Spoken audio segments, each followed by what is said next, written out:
Good morning and welcome to the Mahoning County Fair, which is known as the Canfield Fair, one of the biggest fairs we have not only in the state of Ohio but in the entire world.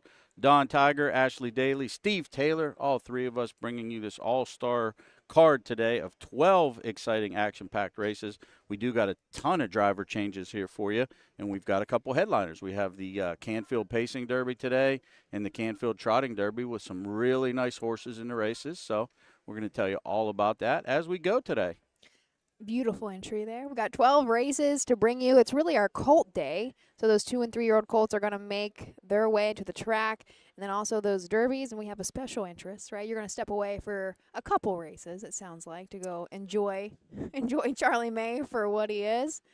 Yeah, we're going to do that for sure, but we've got you handling everything, so I'm excited.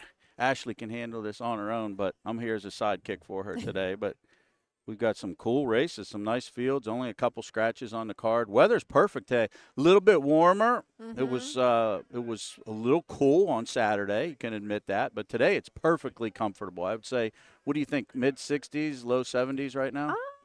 I don't know. I still have a sweatshirt on, but I'm kind of a cold, I guess a cold person. What is it? Let's open up Well, I will definitely say it was nippy on Saturday. I feel comfortable today. It's I don't 70 right now. 70 right now. Okay, High great. of 77. Okay, that's But perfect. it's 70 right now, and we have already a great crowd forming in the grandstand. I think we just have actually just one horse out. Roger's been calling them. I think we're going to try to push them through a little bit quicker today. We have some people that are going to want to make it down to Scioto for their card, their special holiday card today. Brett Miller is joining us.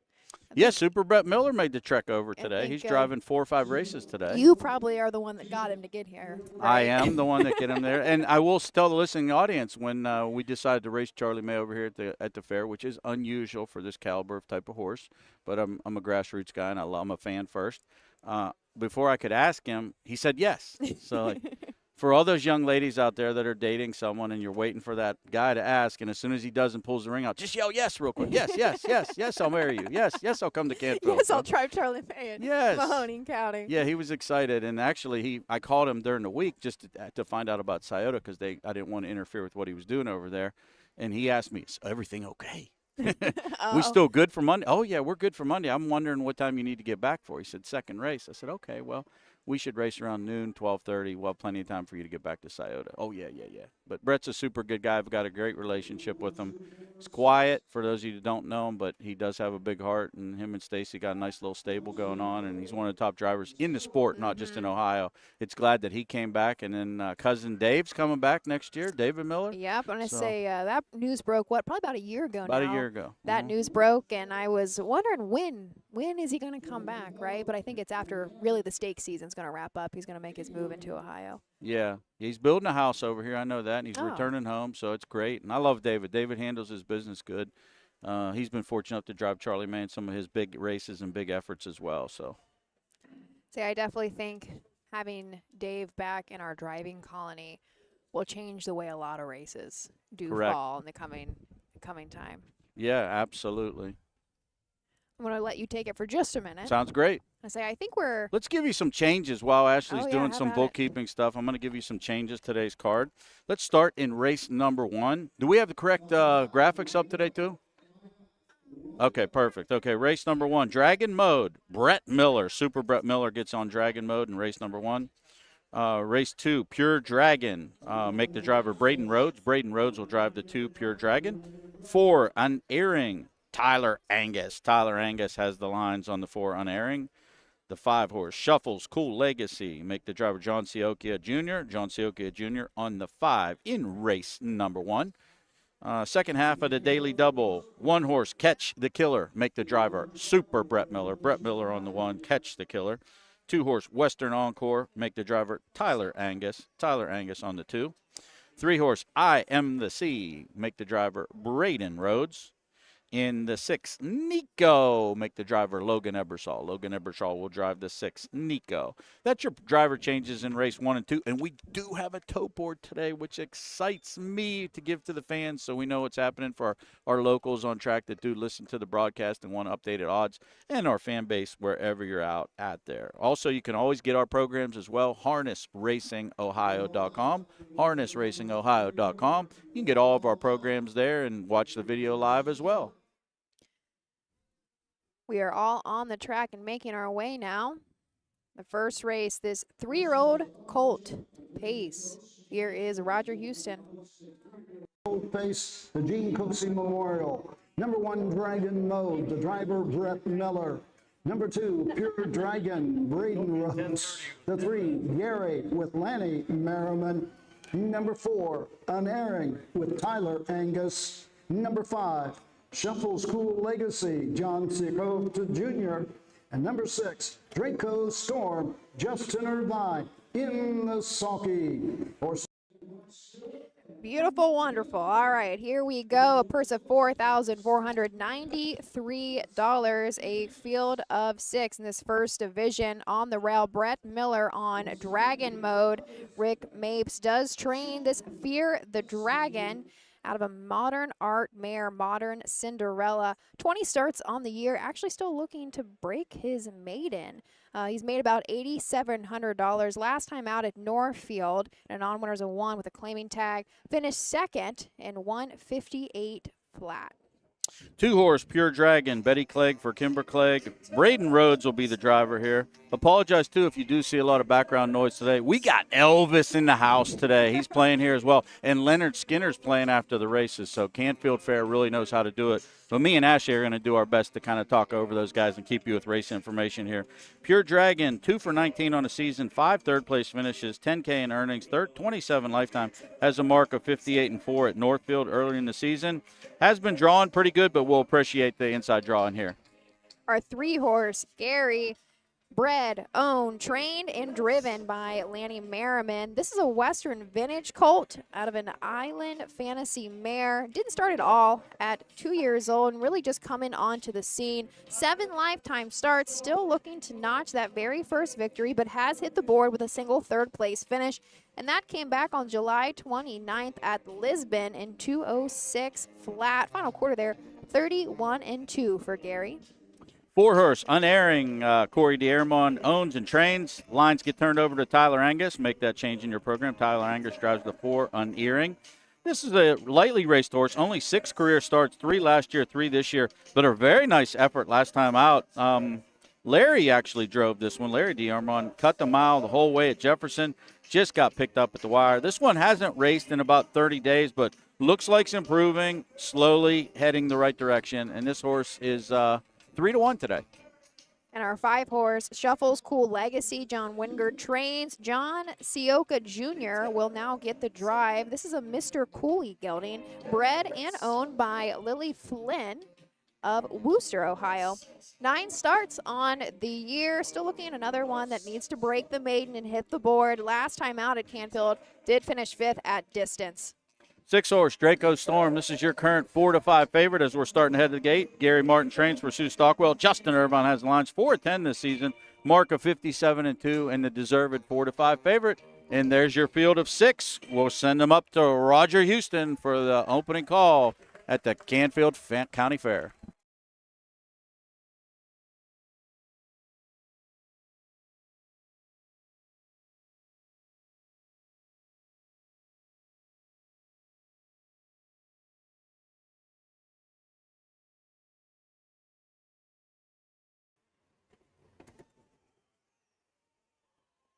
They're off and facing Unerring, goes for the lead. Draco Storm on the outside. Inside racing third as they race into the turn. Go on to the first quarter mark. It Pure Dragon racing to the backside.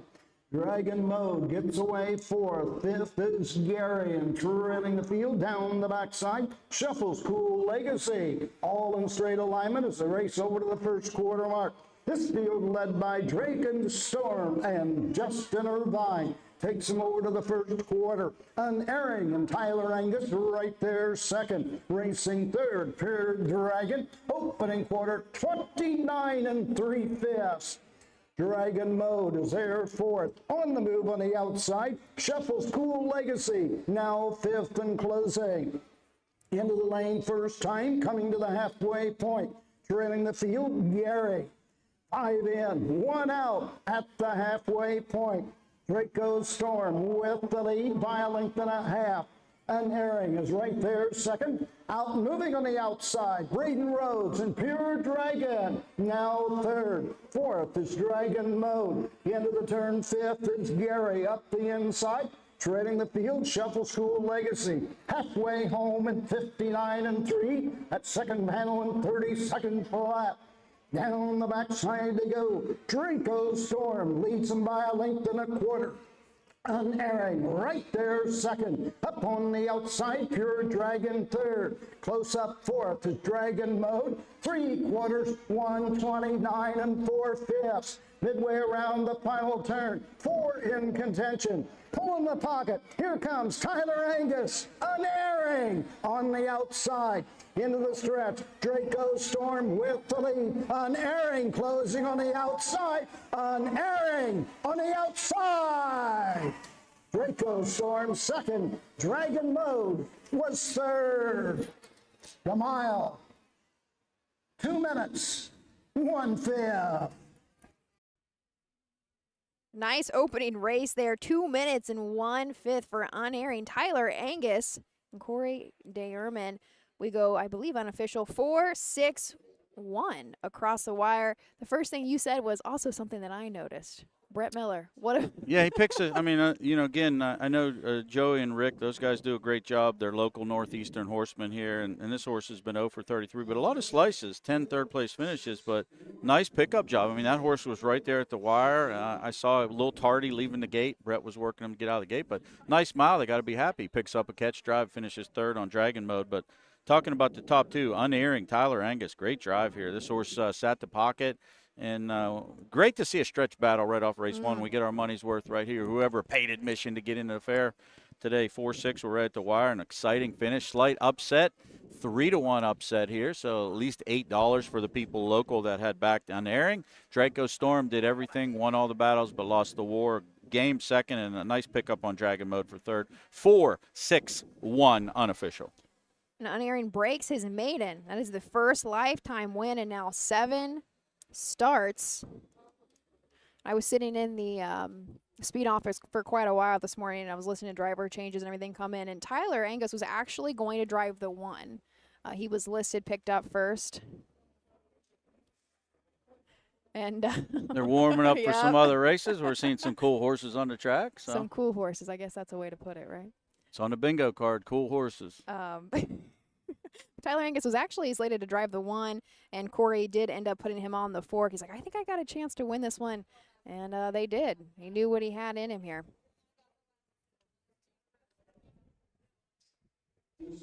Begins the 2025 Canfield Fair Winner's Circle, sponsored by Hollywood Gaming. The truck pulling the Winner's Circle from Britain Chevrolet in East Palestine. Here's your unofficial winner of the first, number 4, Unerring. Owned and trained by Corey Dayerman of Youngstown, Ohio. Tyler Angus in the sulky. 3-year-old colt, but down by the seaside of She's Badlands. Home a winner in 2 minutes, 1/5. A lifetime mark for Unerring. This race, the Gene Cooksey Memorial blanket goes to Unerring, Corey Dayerman, Tyler Angus in the first.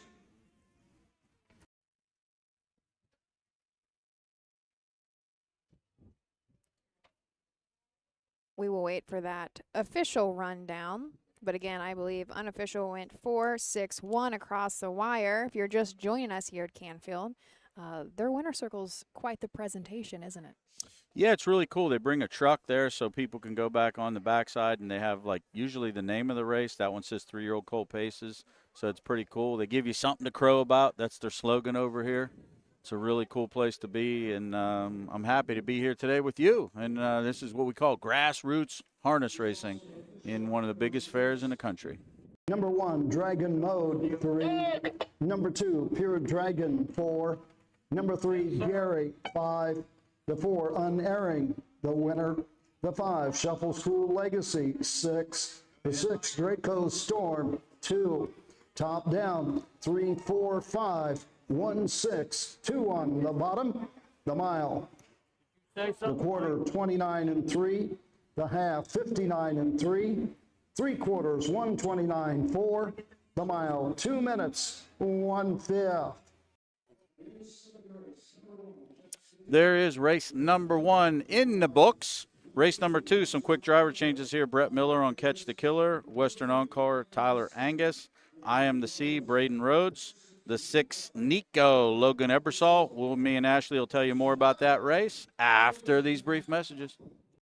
At Ohio State's Galbraith Equine Center, our veterinary champions are here for your champions 24/7, 365 days a year, providing advanced specialty care for sports horses from all stages and disciplines. Our expert team of boarded surgeons and sports medicine and rehabilitation specialists, together with veterinary cardiologists, internal medicine, and ophthalmologists, make our hospital your best resource for all sports horse performance issues. The Ohio State Veterinary Medical Center's Galbraith Equine Hospital. Call us today at 614-292-6661.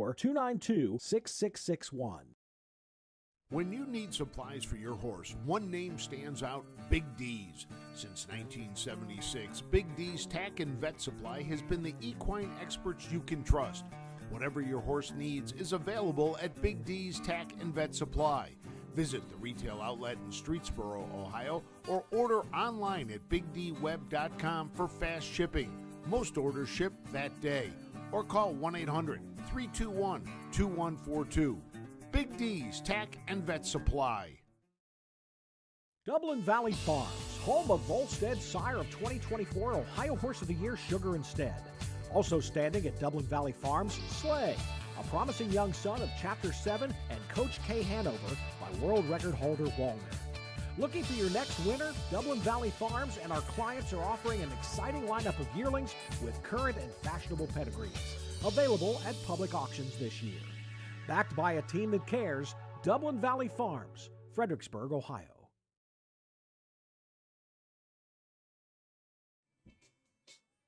Welcome back to Mahoning County, the Canfield Fair today. Don Tiger, Ashley Daly bringing you 12 action-packed races and even some mule races in between races. Some mules. Yeah, that was the first thing I spotted Yeah, before our post for it is I think our mule races are going to be between races after races 9, 10, and 11, so the very end of the program. I'm excited to see the mule races because I just love mules. I worked a little bit with them, I guess, in another life, in a different career when I was living out in Idaho, actually. And I spotted them already set up in the infield, so they're going to get themselves warmed up and ready to go. I don't know if they realize they definitely have a couple hours before they're going to make their way to the track, but While we have some downtime, too, very important, Ashley and her mom's favorite horse, Pet Project. Big win at Scioto Downs on Saturday. I only watched 2 races that day, the Veteran Pace and your race. And big congrats. That horse is just doing amazing. 51-2, new mark for the season, and keeps getting better. No, so congrats. Thank you. Really, I wish I had better words to describe the field, but Don, you know what it feels like to have a horse that's really, I mean, he's not bred the best as far as, like, he's a pet rock. He's the only pet rock in those top 30 in the sire stake points. He's the only pet rock, but he's out of a really nice mare. I got a feeling, Fran. But, he's not the best bred thing out there as far as his daddy goes, but he is just an animal and a half. He goes in 51-2 with ease.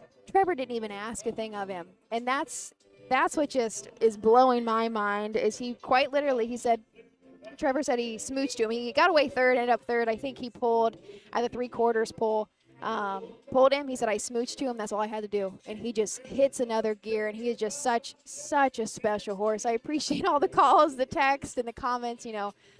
acknowledging how hard my mom's worked. She really does deserve a horse like that. She does, and you do, and so does the stable, JLR stable. Is that what it is? Yep. The owner? Yeah. JR, yep. Yeah, JR stable. Like, good for everybody. I like to see some names that aren't your household names and stuff. So, like, this is just things that, like, you want to see. So, very excited. Well, thank you. And they paid some nice prices on set. I know you only watched a couple yourself, but I want to give a shout out to the McCowans, too. They won the veterans. My pal Sparky. Yes, they won the veterans trot in amazing fashion. Oh my gosh. And that is such a special horse for Jess. I know it is. And what a performance in the drive that Cam put in on that horse. And I want to say that's probably one of the biggest that they have won themselves. And I think Jennifer posted it before Jess did. And they had their like ring camera on their back porch. And you can hear them screaming watching this race inside of Jen and Brian's home. And what made my heart swell so much is you hear Brian, who is very successful, right? Brian is one of the best in Ohio and has been for a long time. And he's so proud of his kids. And he goes, that's $100,000 race. Like, it was just, I was so excited for him, all the way around. There's just some smaller people making some really nice horses this year, and it's refreshing because, like you said, there are some household names that we just get used to in this industry, and when you can root on kind of a smaller guy, it just makes it that much better. 100%. Yeah, no, very good. I think we're going to our post parade already for the second race. 1, Catch the Killer with Brett Miller. The 2, Western Encore, Tyler Angus. The 3, I Am the Sea, the driver Braden Rhodes. The 4, Stroke the Fire with Jason Thompson. The 5, Show Me the Mooney with Justin Irvine. And number 6, Nico Logan Eversole in the sulky. A field of 6 for the second race, the first division of freshman colt pacers. $6,880 on the line for these guys. Did we see? Yes, Brett is going to drive the one, right? Yep, After he's out there. Did not pay attention to the post parade there. Brett up on the 1, Catch the Killer for Darren Harvey. This is a Catch the Fire gelding out of a Western Ideal mare. 8 lifetime starts with 1 win and 5 second place finishes. Almost $21,000 made already. Last start out at Canton, did have a second place finish, but I want to go back the start before that. In the Buckeye Stallion Series, was 4th and 152 flat. Final quarter 28-2. This horse can close pretty decently here. I'm going to see what this post relief on the rail will do for him. Originally a $22,000 purchase. 2-horse Western Encore. Ricky Mapes trains. Ricky Mapes owns. Tyler Angus is now driving. Western Encore still made an 0 for 11 this season, but does have a 4th place finish 2 back, and that was after breaking. Has drawn some bad posts as well, but when this one usually goes forward and sits close, has done pretty well. 4 back on the program, a good 4th. Prior to that, a good 3rd at Athens, and the bottom of the program, a good 3rd at Piketon. So inside draw should help, and horse should be a factor at currently your longest shot on the board, 25-1. I Am the Sea. Braden Rhodes and Betty Clegg are going to team up on this one. A down by the Seaside gelding. 2 back at Mount Gilead. Did have a second place finish in 2:03-2. Final quarter there, 29-2. 20 starts on the year. Has hit the board 16 times. Total of 8 wins already racked up on the season. Almost $35,000 made. Originally just a $7,000 purchase out of the Ohio Selected.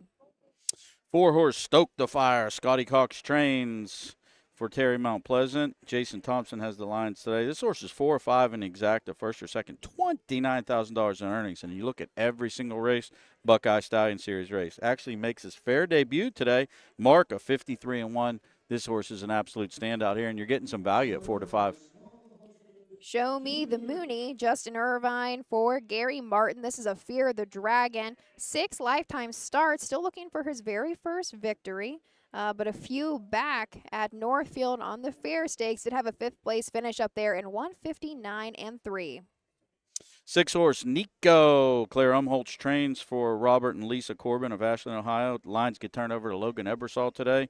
1 for 8 on the season, but 6 of 8 on the board. Mark a 2 of 2 and 1 in Jefferson. Source always finishes up strong, and we'll close into this as well. And with that said, we'll send it up to the voice, Roger Houston, for the call of the second.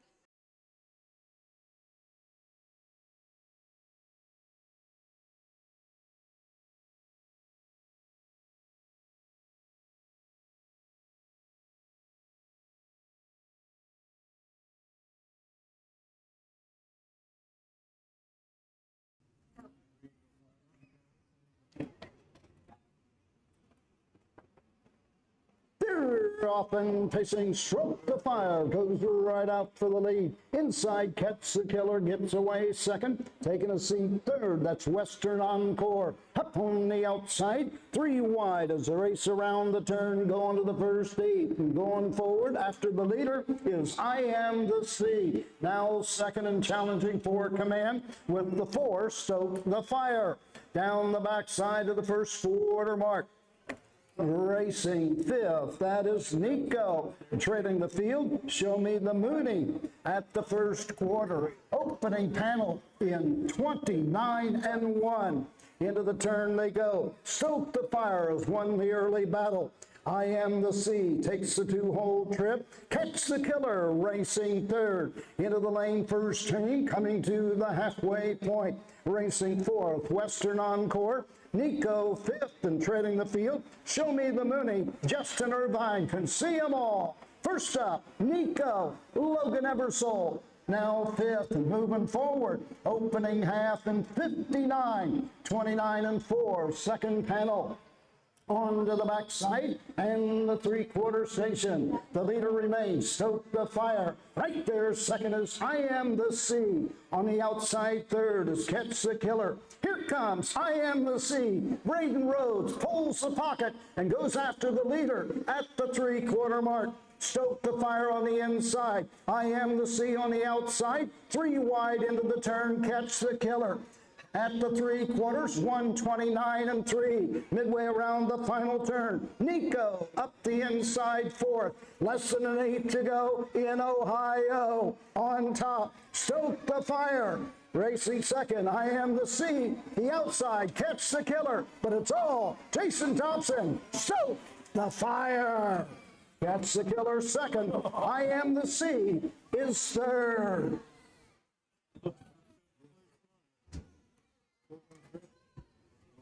The mile, 158, 1/5.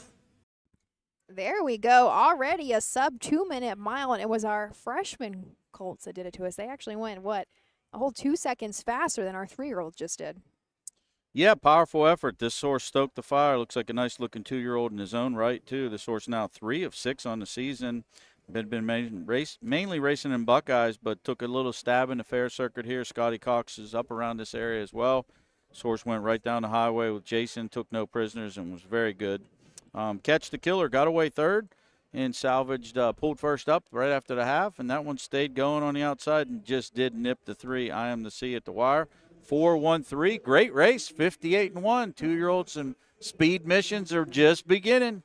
Saying that was the Catch the Fire exacta there. You mentioned in introduction, Stoke the Fire. This is his very first debut onto the county fair circuit. So would he go off at? Probably not. Even money. Oh, even money. Okay. Nice backers here locally. If this was a well-meant horse today, you're getting at least $4 on the win ticket here, and very well meant.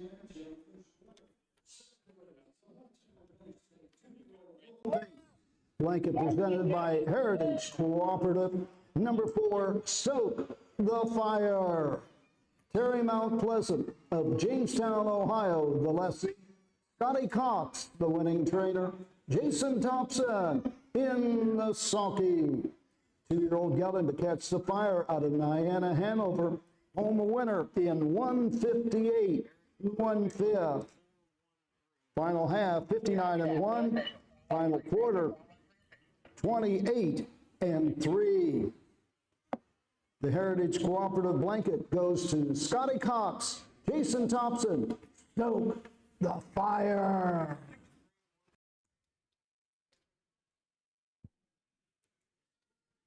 Jason Thompson just recently notched his 2,000th career driving win. 2, the 2, Western Encore, 6, the 3, I Am the Sea, 3, the 4, Stoke the Fire, the winner, the 5, Show Me the Mooney, 5, the 4th, 6 horse, Nico was 4th, top down, 2, 6, 3, 1, 5, 4 on the bottom, the quarter 29 and 1, the half 59, 3/4 129 3, the mile 158 1/5. Answer. But as I was saying, though, Jason Thompson just recently notched that 2,000th career driving victory. I believe that was at, Canton last week or so? And he has put on quite a few more wins since then. Of course, that's just the first of the day, but that'll be the third of the meet for Jason as a driver and the second of the meet for Scotty Cox. That finishes race number 2. Official 413, 420 to win. Nice payoffs on the winner there. Stoke the Fire. So Stoke the Fire takes us to race 3. We got 3 driver changes for you. Down by the parade, make the driver Braden Rhodes. The 3, Cole Augustus, Tyler Angus. The 6, Ballistic, John Sioka Jr. We'll tell you more about that race after these brief messages.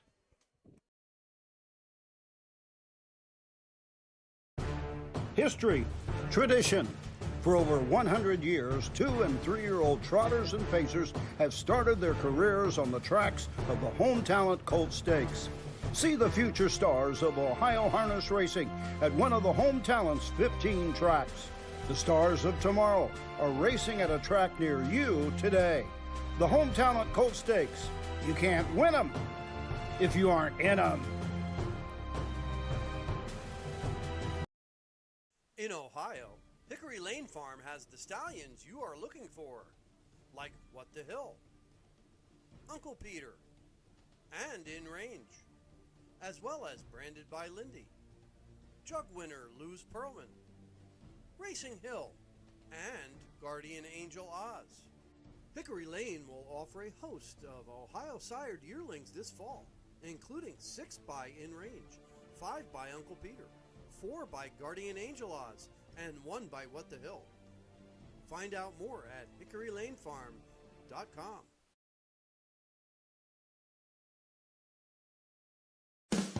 With more than 300,000 horses in Ohio, the economic impact of the equine industry in the state is over $2.8 billion.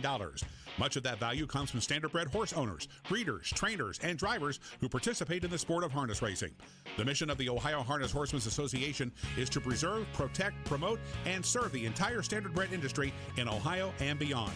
To learn more about the Ohio Harness Horsemen's Association, go to OHHA.com. That's OHHA.com. In Ohio, we know a thing or two about greatness. It's in our blood. It's in our horses. Ohio Standardbreds are built to win, racing for nearly $23 million in Ohio Stakes races. See Ohio's top yearlings at the Ohio Selected Jug Sale Friday, September the 12th at the Pickaway County Event Center. Show day is Thursday. Experience the thrill and invest in the future with the Buckeye Owner Bonus. Eligible Ohio sired yearlings get a bonus after their 2- and 3-year-old racing season. Learn more at OhioHarnessHorseBreeders.com. Thanks for joining us today in Mahoning County, the Canfield Fair, race 3 of 12. Up next, our 3-year-old colt pacers are going to make their way back to the stage. Looks like we already have quite a few of them out. You're just joining us. Canfield Fair is the largest in Ohio. It's actually one of the largest in the world, as Don said earlier. I got here really early today for a couple of reasons. Is I wanted to walk around with about a bunch of people. And I knew I was going to sit in a car for quite a lot of hours to get home today. So I was like, I need to get some steps in. So I got here at 8:30 and saw the fairgrounds was pretty quiet. And I stumbled upon a giant map of the United States somewhere towards the back. And what they do is they let people like put little stickers of where they're from. And so, of course, you have them all over the country, a lot from Ohio. And I saw a lot of people from Idaho. I said I lived in Idaho for just a little bit when I was doing some ranch work out there. And it was so funny because all the stickers were exactly where I was at. Not even Boise, like the central Idaho. And then I kept looking. That was pretty cool. And then here, I took a picture of it because I was just amazed. Oh, yeah, that's There something were really cool. So many people from different countries. So many people. If I get a close-up, we've got a bunch from England, Germany, Italy, Spain, Macedonia, the continent, I don't even know what countries, but the continent of Africa. We had some from Russia, Puerto Rico. Like, it is just amazing the amount of people that come to this fair. I had no idea. And it's only, it's about 4 hours from me, but it's my first year being here. And you're probably going to want to come back. I have loved the weekend, and we can talk about that shortly, but we are already going the post parade for the 3rd. Blanket by Canfield Harness Horsemen Association. Number 1, the Onyx Dragon with Justin Irvine. Number 2, Down by the Parade, Braden Rhodes. Number 3, Cool Augustus, the driver, Tyler Angus. Number 4, Fear Romeo with Nick Clegg. Number 5, Bernie B. Bad, the driver, Charlie Myrick. And number 6, Ballistic, John Sioka Jr. in the sulky. All right. The second division of sophomore Colt Pacers, $4,493 on the rail. The Onyx Dragon, Justin Irvine in the bike for Gary Martin. What a year that he is having. Looking to go 3 in a row with the Onyx Dragon. He was a winner at Jefferson and Wellington. This time the better mile last time out at Wellington in 1:58.3. 8 seasonal starts, 2 wins that I just mentioned there. $8,300 on the year, but lifetime $102,000 for this Fear the Dragon gelding. 2 horse Down by the Parade. Betty Clegg for Kimber Clegg. Make the driver Braden Rhodes. Braden Rhodes takes over the driving assignment today. If you want a picture of consistency, this is where you stop. This horse has 12 of 23 on the board this year. 4 wins, 4 seconds, 4 thirds. Look at last year. 32 starts, 17 wins, 11 seconds, 1 third. 21 times to the winner's circle in his young career for 55 starts. $143,000 in earnings. Mark earlier this year at Northfield, 57-1. You're getting a little bit of value today too, as this one is 7-1 on the tote board and a little bit of an overlay. Amy Winger trains the 3, Tyler Angus in the bike of Cool Augustus. This is a Mr. Cooley colt.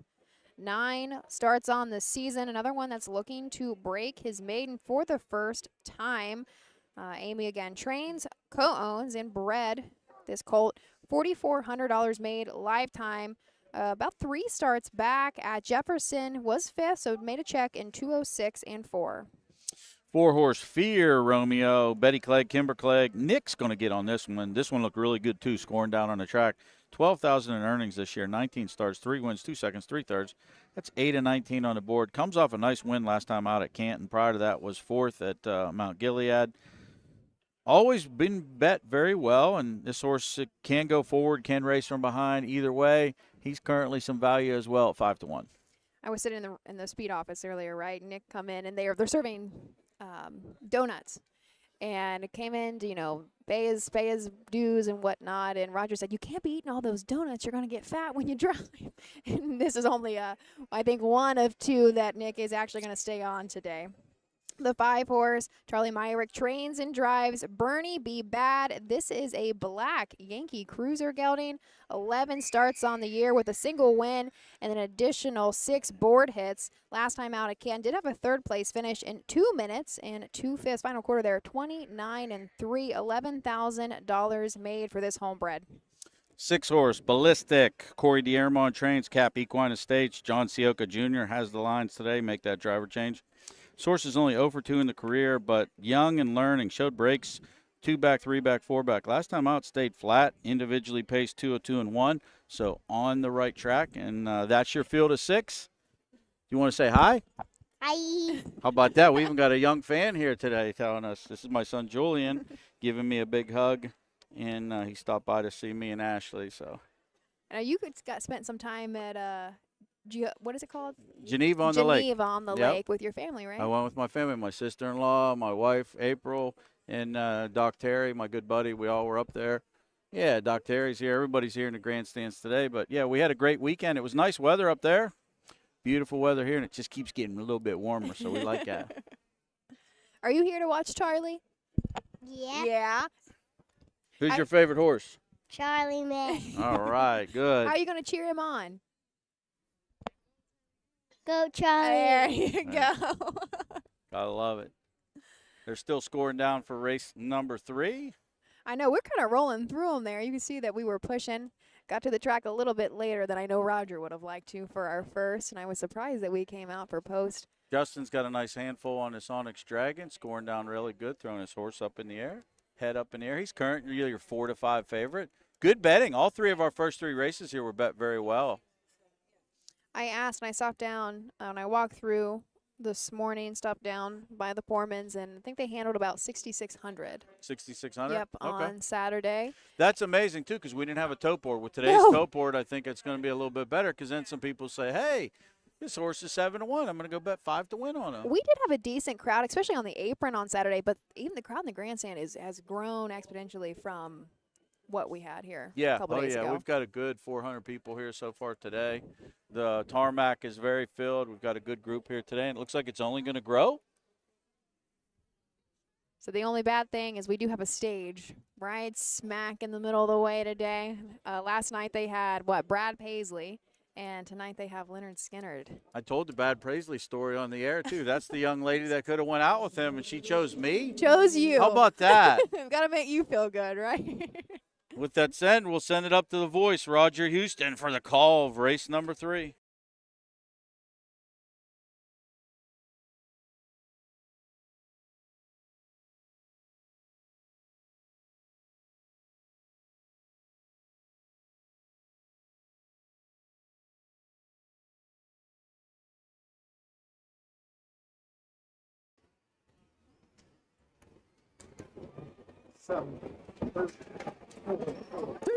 Off and pacing, that's Bernie Big Bad, goes right out for the lead. Down by the parade is their second. The Onyx Dragon gets away third. Into the turn, racing fourth is Cool Augustus. On to the backside they go. Ballistic racing fifth, and treading the field, Fear Romeo.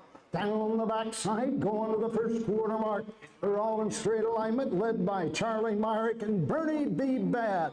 Right there, second. Down by the parade, third is Onyx Dragon. As they race over to the first quarter, 28 and 4/5. Into the turn, going to the 3/8 mark. Racing up on the outside. Here comes Ballistic. Now fourth on the outside. Ready to pull the pocket. Here comes Justin Irvine. The Onyx Dragon to the outside third. Coming to the halfway point. Bernie B. Bad with the lead. Onyx Dragon up on the outside second. Racing third. Down by the parade. Ballistic is fourth. Racing fifth, the end of the turn, Cool Augustus, Fear Romeo tips to the outside from last, now fifth, halfway home, 59 and 3/5. To the backside they go, up on the outside to grab the lead now by a neck and opening up the Onyx Dragon. Going to the 3/4 mark. Onyx Dragon now by a length and a quarter. Here comes Braden Rhodes down by the parade from third. Now second. Going after the leader. Racing third. Bernie B. Bad. 3/4. 28 and 1.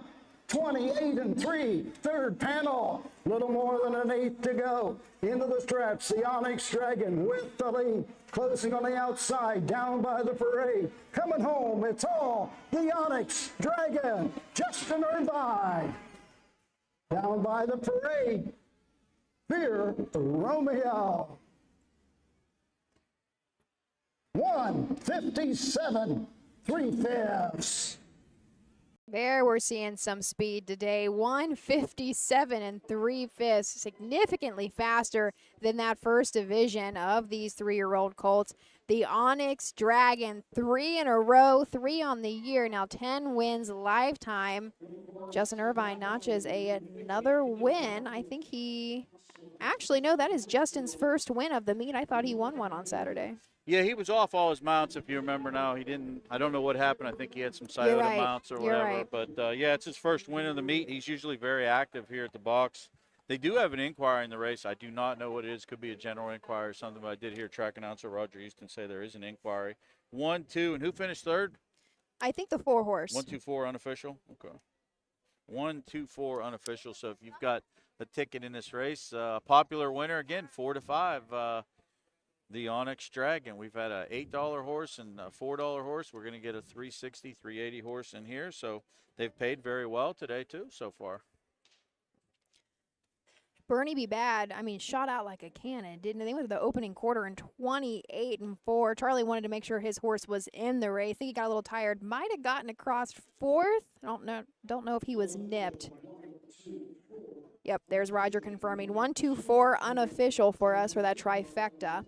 Bernie Be Bad put in quite a mile. I think he just got tired, but Charlie wanted to make sure to get him in the race there. The Onyx Dragon, as I mentioned, was a fantastic 2-year-old. $93,000 made last year, won almost half of his seasonal. So it's coming back a bit slower, but hopefully this means this horse's things are clicking once again. 3 in a row for him.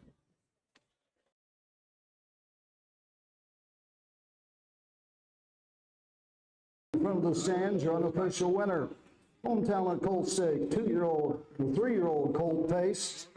Trophy by the Canfield Harness Horsemen Association. Number 1, the Onyx Dragon. Owned by Sue Stockwell, Geneva, Ohio. Gary Martin, the winning trainer. Justin Irvine in the sulky. 3-year-old Gelding feared the Dragon of the DG's Shadows Bell. Home winner in 157 3/5. Final half 58. Final quarter 29-2. And for the Onyx Dragon, 3 in a row in Ohio.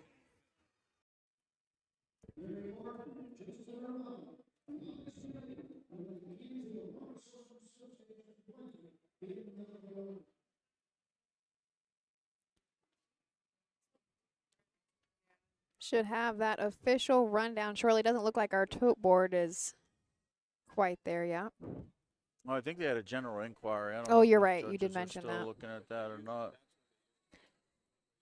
We do have a lot of obstruction because of the infield.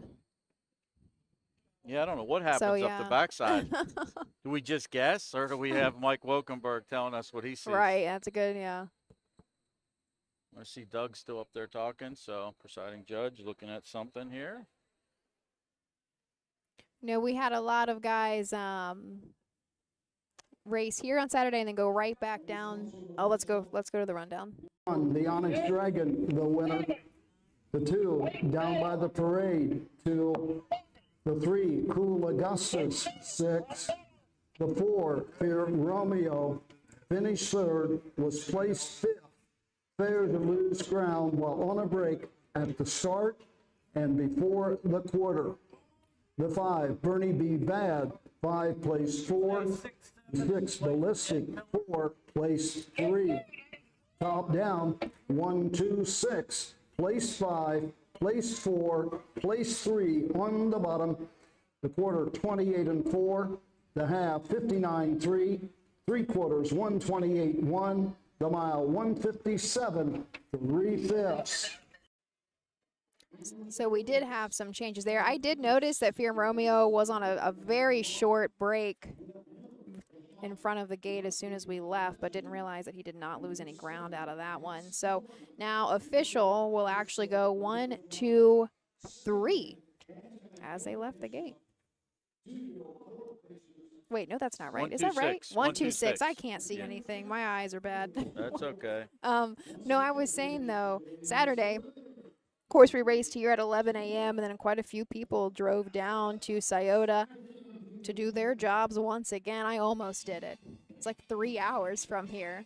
I almost did That it. would have been a tough one because there was one year I did work here and Charlie raced and I did make the drive. Yeah, So. But I yeah, you would have almost- been close because then you would have had to come back though. So you 'Cause got it's- to yell and jumping up and down at your phone or your I iPad or whatever. was a mess, Don. I'm a mess every time almost any horse goes behind the gate, and all of the feelings are special no matter what. You win at a county fair, you win at the big level, you just care about the animals out of your barn. But I was so nervous, probably about 2 races before, and I was like trying to talk myself. I was like, do I even watch this live? Do I just watch replay? Do I watch the replay? And I trust Trevor. He's been nothing but good to us and good to this horse. And make sure that we have a horse next week, right? That's half the battle with how fast these things go so early on.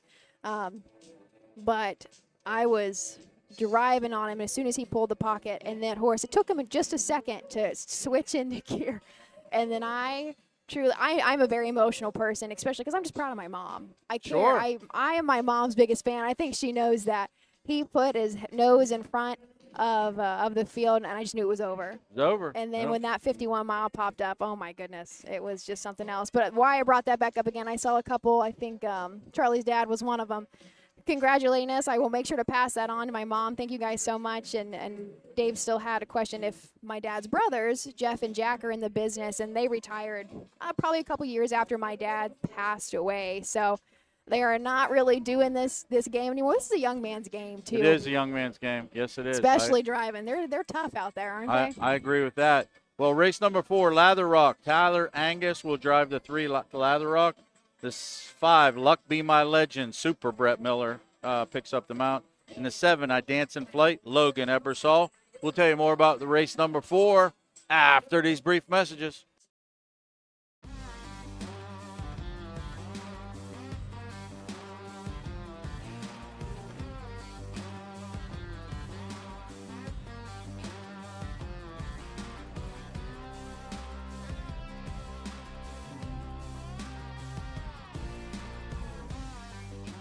Do you want your horse to shine in the winner's circle?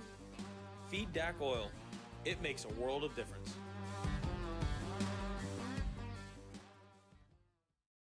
Midland Acres is proud to stand the prominent stallions, TCI, Long Tom, Ready for Money, Monty Mickey, Summa Cum Laude, and Bit of a Legend. With such great pedigree and speed in the stallion barn, Midland Acres will provide a diverse group of top yearlings in the sale ring for 2025. Visit us this fall at our consignments at the Blooded Horse Sale on August 26th, the Ohio Select Jug Sale on September 12th, and the Lexington Select Sale on September 29th through October 3rd. Let Midland Acres' experience in the industry lead you to the winner's circle. Have you heard about Bob? It's the Buckeye Owner Bonus, the Ohio Harness Horsemen's Association's new incentive program. The program is for people who purchase yearlings or retain their homebreds out of mares registered and eligible for the OHHA's Breeders' Award program at the upcoming 2025 sales. The total bonus will be 1/2 the amount designated for that year's Breeders' Award program. For more information about the Buckeye Owner Bonus, visit OHHA.com or call 614-221-3650.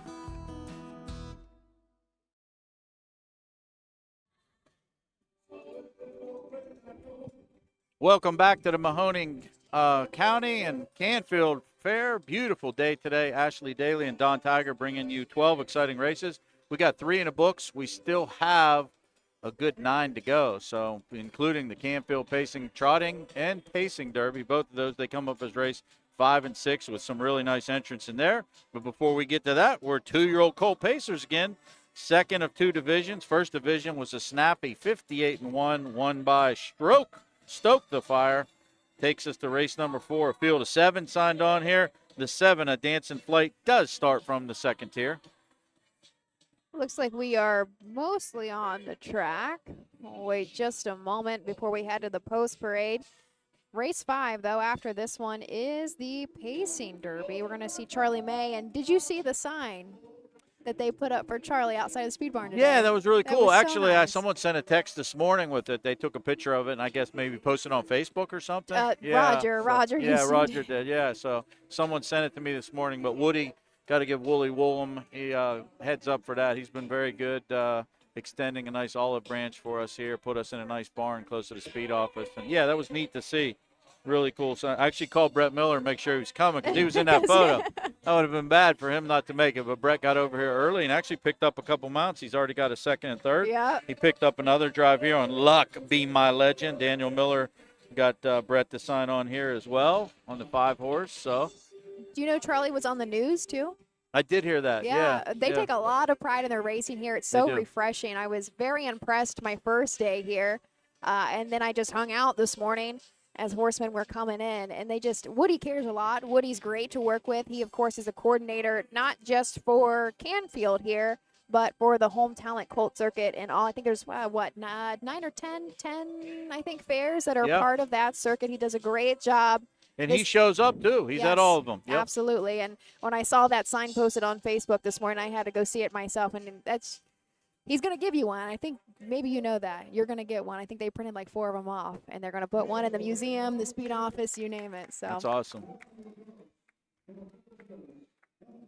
2-year-old colt pace, the Betty Vernon Memorial. Number 1, Working Up the Lather, the driver, Nick Clegg. Number 2, Big Bonanza, Justin Irvine. Number 3, Lather Rock with Tyler Angus. The 4, Fire the Prez, Jason Thompson. Number 5, Luck Be My Legend, Brett Miller. The 6, Pumpkin Skin, Braden Rhodes. And the 7, Dancing Flight, Logan Ebersole in the sulky. the second and final division of these freshman colt pacers, $6,880 on the line. A field of 7 you just saw on the rail working up a lather. Betty Clegg and Nick Clegg. Nick is going to stay on this one. Coming off of a win at Canton in 2:04 flat. Some time back, though, at Scioto, August 23rd in the Sire Stakes. Did end up 6th, but still went a mile in 1:54 flat. Final quarter there, 27-3. 19 starts on the year, 5 wins, 6 seconds, 2 third-place finishes. $27,000 made, originally a purchase of $5,000. 2-horse Big Bonanza. Gary Martin trains. Gary Martin Cohens with Kleinberg Racing in Tridentia of Ashtabula of Ohio. Justin Irvine gets the call today. This horse has not missed the board in 5 career starts, 2 wins, 1 second, 2 thirds, 57-4 at Northfield. Very snappy mile. These same connections, trainer driver won the race prior. And this one looks like has a very big shot here and currently is your 6-5 wagering choice. Lather Rock, a lather up, trained by Rick Mapes. Now Tyler Angus in the bike out of a Rock and Roll Hanover mare. Rick also does own Lather Rock. 5 lifetime starts, still looking to hit the board. Unfortunately, ran into some trouble last time out at Canton. Had an interference break early on. Ended up placing. They placed him 6th. Went in 2:11-4, but before that was going consistently faster. 2 back at Wellington at 2:04-2. Just under $1,000 made for Lather Rock. 4-horse Fire the Prez. Scotty Cox trains. Wayne Mast, Jason Ash, CT Zollers, and Great Wave Racing own this one. Jason Thompson has the lines today. 3 of 9 in the winner's circle, 6 of 9 on the board, 58-1 mark at Northfield last time out. Finished 4th at Canton last out. 2 back at Wellington was 4th. Prior to that, ripped 3 in a row off at Jefferson, Mansfield, and Lisbon. This one likes to go forward out of the gate. Good connections here. This one has a big chance, and 4-1 on your tote board. Our 5-horse, Brett Miller, up for Daniel Miller. Luck Be My Legend. This is a bit of a legend gelding. 8 lifetime starts. Still looking to notch that first win. Last go at Canton. Did go a mile. Got a check. Was 4th. And 2:05-1. $3,400 made. Originally a $4,000 purchase out of the Ohio Selected. 6-horse Pumpkin Skin. Betty Clegg, Kimber Clegg. Braden Rhodes has the lines on this one. 6 of 17 in the winner's circle and has won 3 in a row, including Canton, Mount Gilead, and Wilmington in the last 3. This horse is 12 of 17 on the board. Like a lot of Clegg horses, these horses come out fresh, young, and keep rolling very well. This one has a very big chance. The dam DG's, the dam of this mare, I believe, had a horse race in an earlier race here, too. We'll have to check that for you, but that's a very well-meant dam. I know she's thrown some very good horses. But Pumpkin Skin is currently 5-2, your second choice. And starting from the second tier is the 7, a Dancing Flight. Logan Ebersol up for Rick Mapes. This is another trainee of his. This is a Dancing Yankee gelding. 7 starts on the year with 4 third-place finishes. The last board hit did come back at Jefferson, so 2 back there in 2:10-1. $3,300 made. He's made his money back. Originally just a purchase of $3,000 out of the Buckeye Classic. This is the second division of these freshman colt pacers. Remember that first division went 158-1. Do you think we'll go faster this go? I think we got a chance. There's some good ones in there. There's always a chance, Yep, right? There's always absolutely. a chance. Looks like they like the 2-horse. My eyes are going on me. Whew. 8-5. We'll send it up to Roger for the call of the 4th.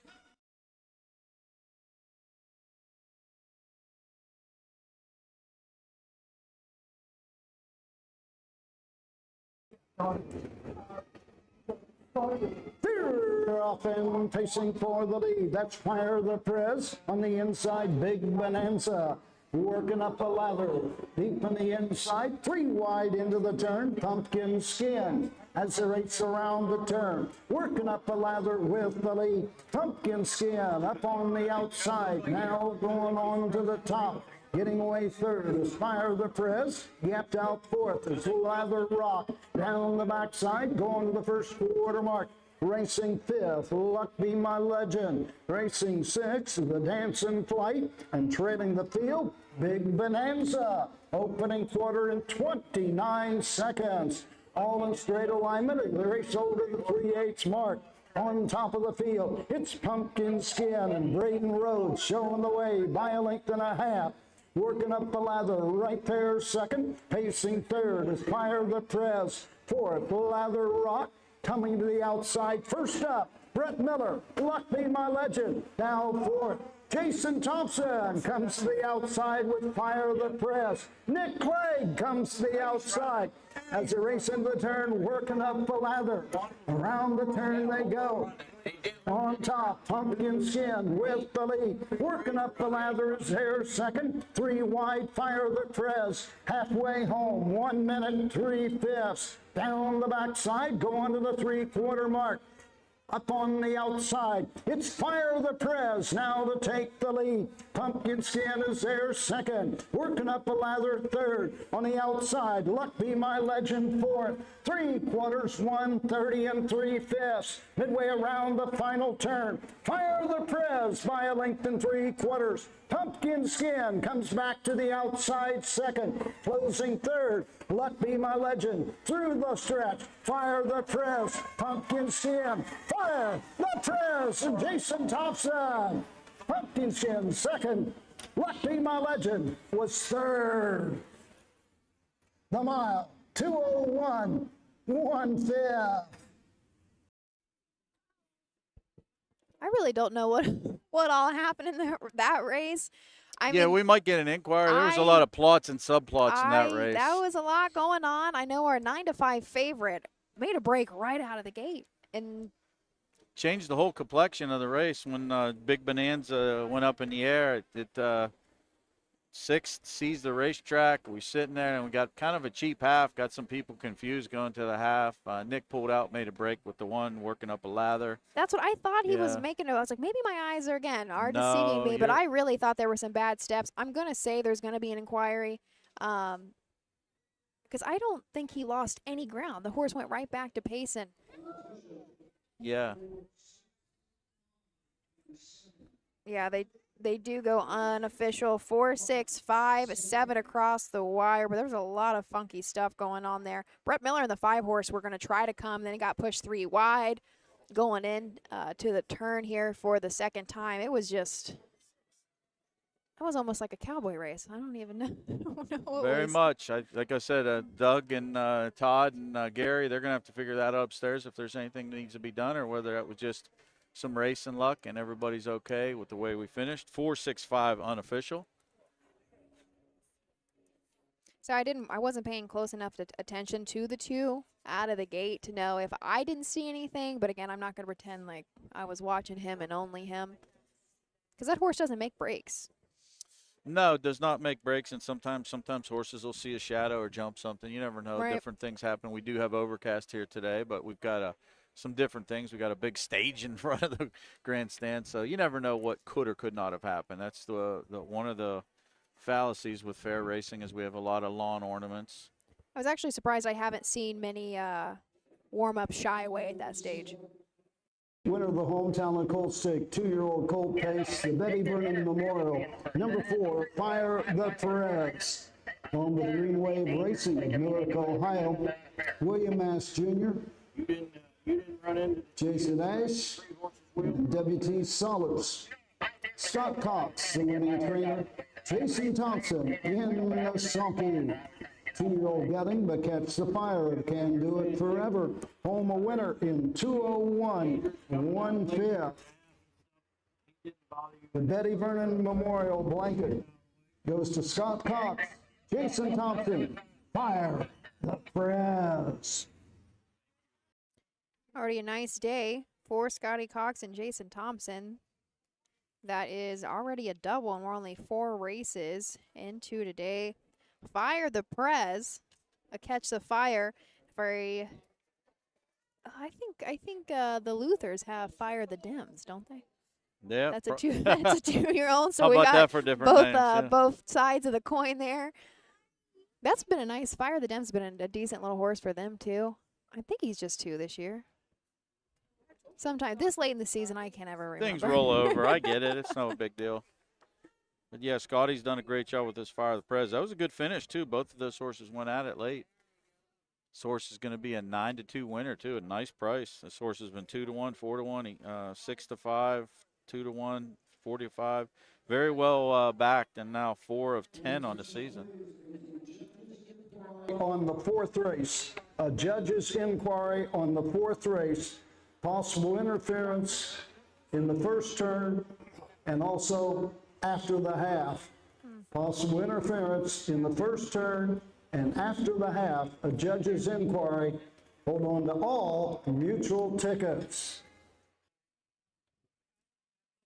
We were kind of expecting that, though, right?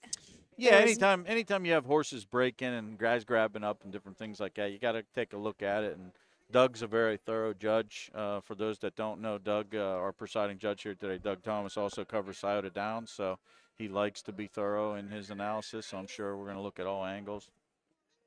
I think Doug's been the PJ at Scioto for, what, three seasons now, maybe? He originally came from the Meadows. Was he? I did not know that. At least before. So I'm pretty positive he was the PJ at the Meadows for a while. So I'm sure him and Roger have worked together a handful of years. But I don't know how long he was there either. If, again, I think I'm right on that one.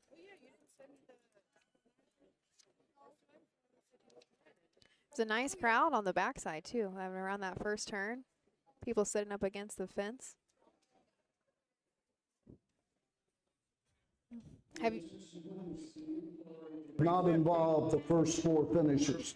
So results are official. Number 1, Working Up a Lather, 5. The 2, Big Bonanza, 6. The 3, Laughter Rock, 7. The 4, Fire the Prez, the winner. The 5, Luck Be My Legend, 3. The 6, Pumpkin Skin, 2. The 7, A Dancing Flight, 4. Top down, 5, 6, 7. 1, 3, 2, 4 on the bottom. The quarter, 29. The half, 1 minute, 3/5. 3/4, 1:30 and 3. The mile, 2:01, 1/5. turning the page, the Canfield Pacing Derby for $12,000 up next. This is a signature series and a graduate series. We do have a scratch in here. The 2-horse, Choose Carefully, is going to be out. If you're following the program, the 3-horse, Corey Kreiser, is now going to drive Sure Are Looking Good. And the 4, Lovin' on the Beach, Logan Ebersol up. Scratch down to a field of 7. We're going to see Charlie May leave from the rail in this next race. So, Don, I think we're going to dismiss you for a couple, and I hope you enjoy it. Sounds good. I'm going to go have the fair, some fun, and we'll be back in a few races. And good luck. Thank you. Join me back here shortly, and I will introduce you to the 5th race. Again, that's scratched down to a field of 7. First, let's thank our sponsors. Own a little and love it a lot. TheStable.ca is an award-winning fractional ownership operation. Buy as little as 1% of a racehorse and experience 100% of the thrill. TheStable.ca makes ownership easy, accessible, and affordable. Communication and customer service are at the heart of everything we do. Get started at TheStable.ca.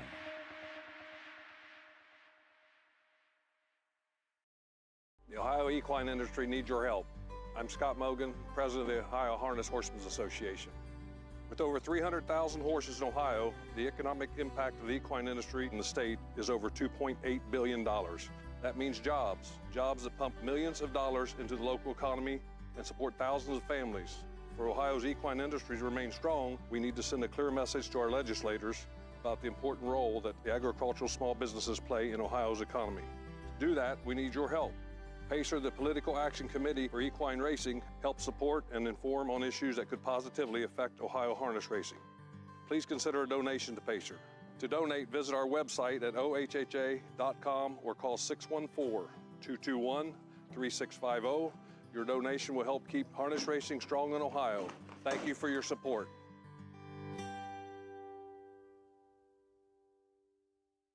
Cool Winds Farm is one of Ohio's premier standardbred breeding farms.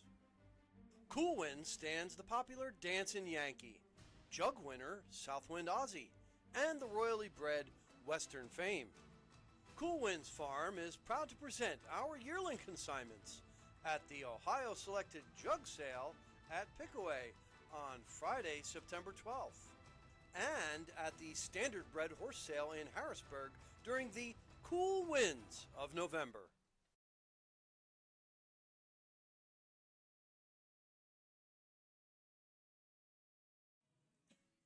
Headed next into race 5, Mahoning County Fair.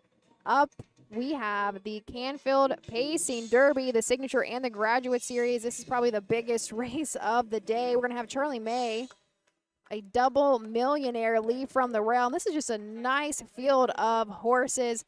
Actually, even out of a 5-hole here, Tan Man is currently the track record holder.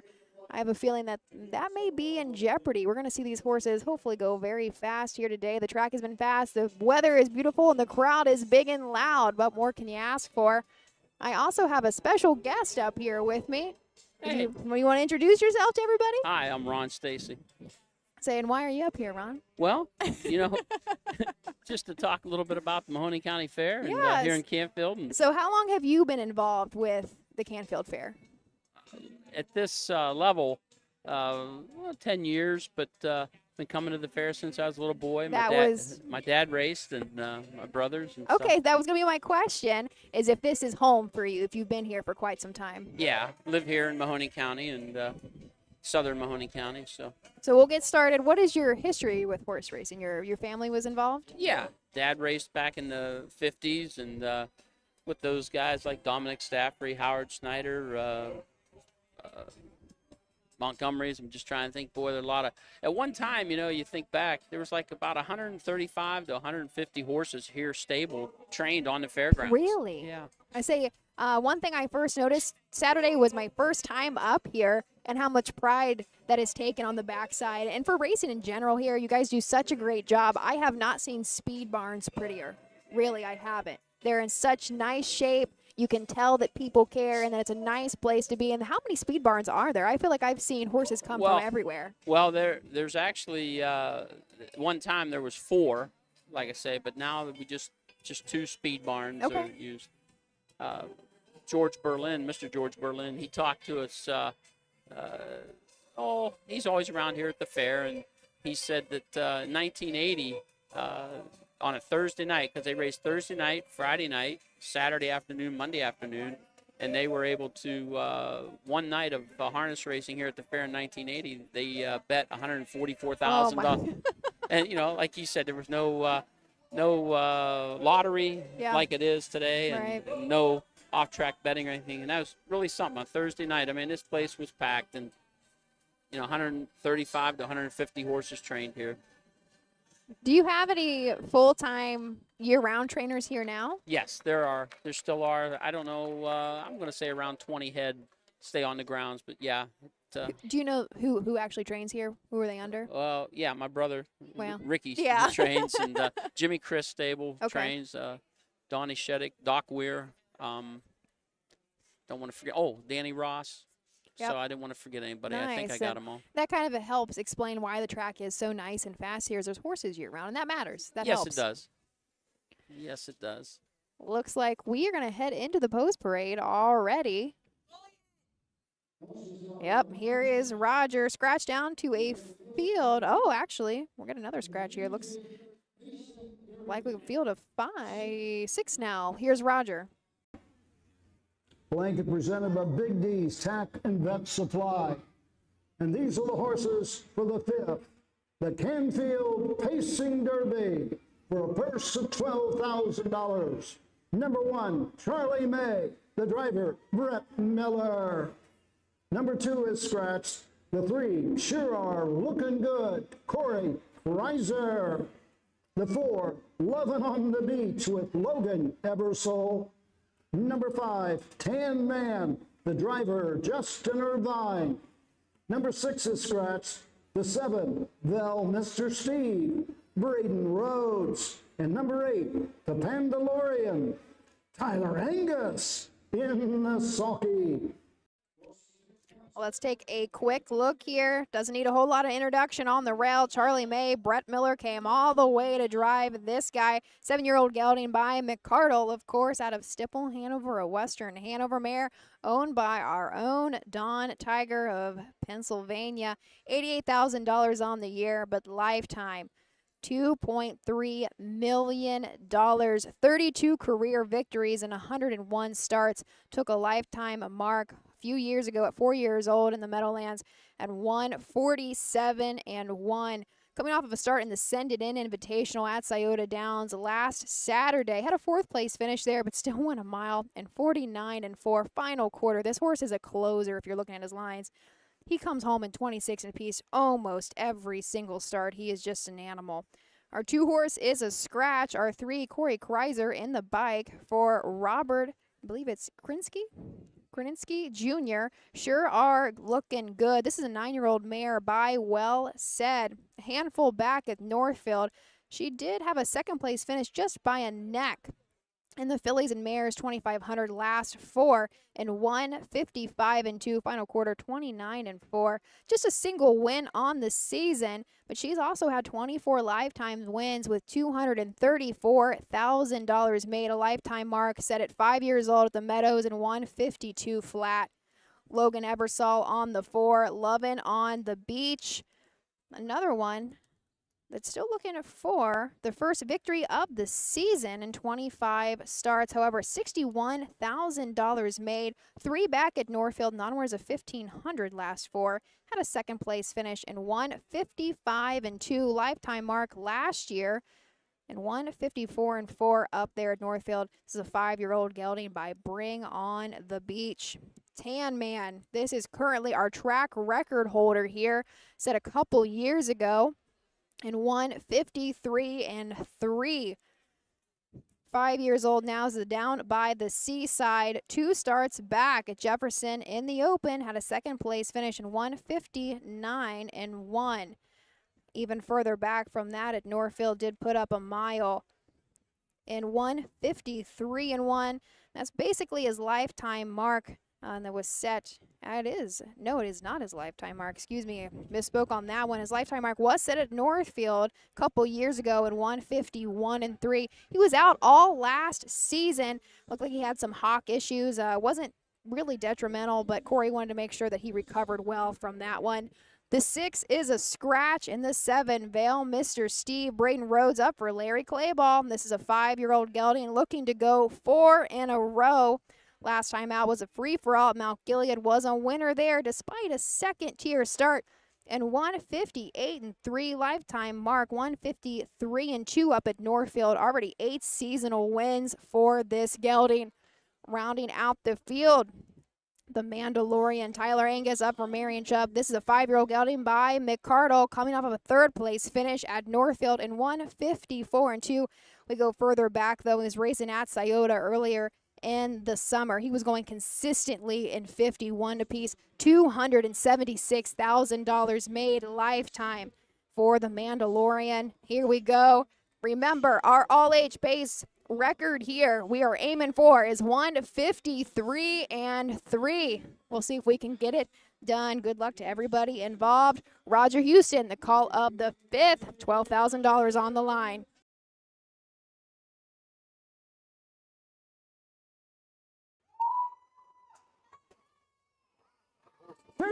Off and facing, going right out for the lead. That's the Tan Man up on the outside. Charlie May on the inside. Sure are looking good in between horses. 3 of them across the track. Go on to the first quarter mark. From the second tier, Bell Mr. Steve is racing fourth, racing fifth, the Mandalorian and trailing the field, Loving on the Beach, down the backside, going to the quarter. It's Charlie May leading the way by 3/4 of a length. Sure are looking good, going the long mile on the outside second, racing third, inside the Mandalorian, opening quarter in a very speedy 27-4. Into the lane first time. Tan Man comes to the outside from way back. Coming to the halfway point. It's Charlie May opening up now by 2.5. Make it 3. Racing second. Well, Mr. Steve into the turn. The Mandalorian racing third. Tan Man on the outside fourth. Racing fifth. Loving on the Beach and treading the field. Sure are looking good. To the backside, that's Tan Man. Justin Irvine closing on the outside. Now fourth. Halfway home, 56-1. Down the backside they go. Charlie May has the lead by 3 lengths. Racing second. That is Bell Mr. Steve, gapped out. Third is the Mandalorian, racing fourth, Loving on the Beach at the 3/4, 1:24, 4/5. 1/8 of a mile to go in Ohio. Charlie Mays opened up by 5, make it 6. Home second, well, Mr. Steve, Charlie May, Brett Miller by 8 lengths in the Canfield Pacing Derby. The mile. 1:53, 3/5, equaling the track record. Equals the track record, Charlie May. And what a hold Brett Miller had. I mean, throughout the entire mile, didn't he? He didn't. What an animal. And so how cool is it of Don to bring him up here for something like this and made such a big deal? Like, this is what it's about, is getting some of these athletes in front of, regular people who really don't know, right? And it just makes it that much more and more impressive. And I forgot to mention, but you said as soon as we handed it over to Roger, is Charlie was barred from betting, right? For good reason. And that's just a business decision when it comes to those payouts and things like that. But wow, what a nice performance. And Brett came all the way up here to drive him. That is Charlie's 3rd win of the season. Quite a bit different caliber than what he's been used to. He's been a Grand Circuit horse for, his entire career, and for good reason. Charlie was really the first one that put Ohio on the map, 5 years ago now?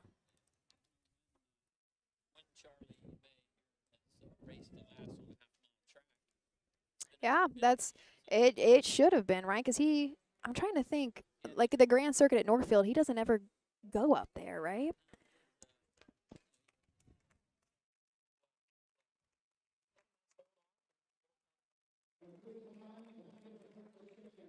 To the Hollywood Gaming Canfield Winner's Circle.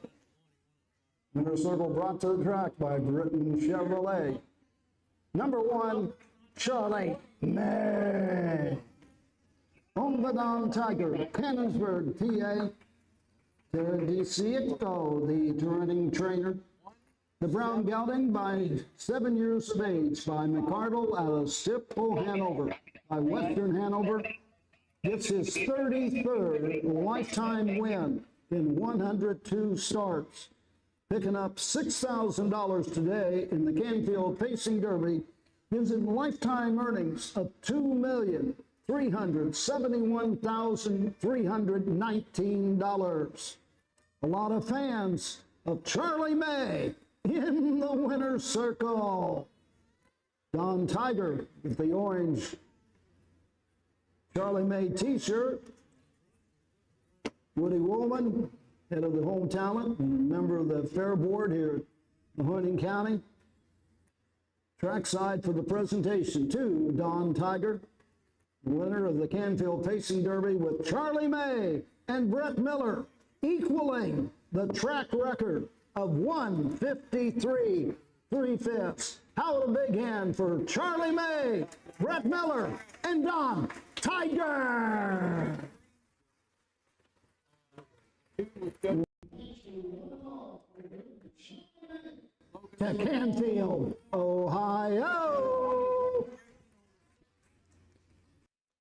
Say Charlie is coming earlier this year. I think went into Terry's barn. Terry, I'd asked Don about him a couple of days ago now when we were working. Terry has a very small stable. I think just one of his own, and might train like a total of 4 horses. And I think was originally in Kentucky and came up here to train Charlie May. And Charlie May is now, I think, at weekly, normal as every day is at Winter Circle in Columbus. Oh, yeah. Yeah. So we're going to await that official rundown. But Tan Man technically he keeps his track record, right? We didn't break it. Charlie just equaled it. Yeah. But how exciting the crowd. I mean, even when hopefully our mice picked it up just a little bit, when even as the gate got out of the way. Oh, here, let's go to the official rundown. Number 1, Charlie May, the winner. Number 2 is scratched. The 3 sure are looking good, 6. The 4, Lovin' on the Beach, 4. The 5, Tan Man, 5. The 6 was scratched. The 7, Vel Mr. Steve, 2. The 8, The Mandalorian, 3. Top down, 1 scratch, 6. 4, 5 scratch, 2, 3 on the bottom. Quarter and 27 and 4. The half, 56 and 1. 3 quarters, 124, 4.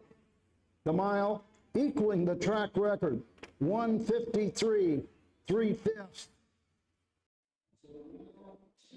Say, kind of finishing my thoughts there as the crowd was into it. They absolutely were. They were. Before the race even got underway, they started clapping. And if this is probably going to sound like, you've heard the story time and time again for my Ohioans, but Charlie May was such an underdog. He was a nobody at first, right?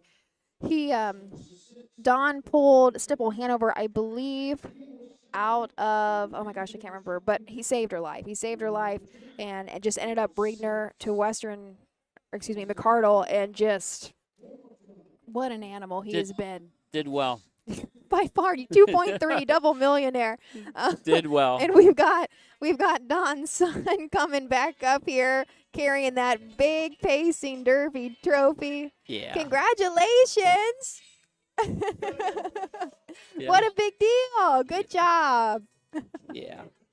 Well, it would have been a disappointment if he would have not won that, but and as a horseman speaking, when it comes to nice horses, you really do have to think about putting them on fair tracks, too.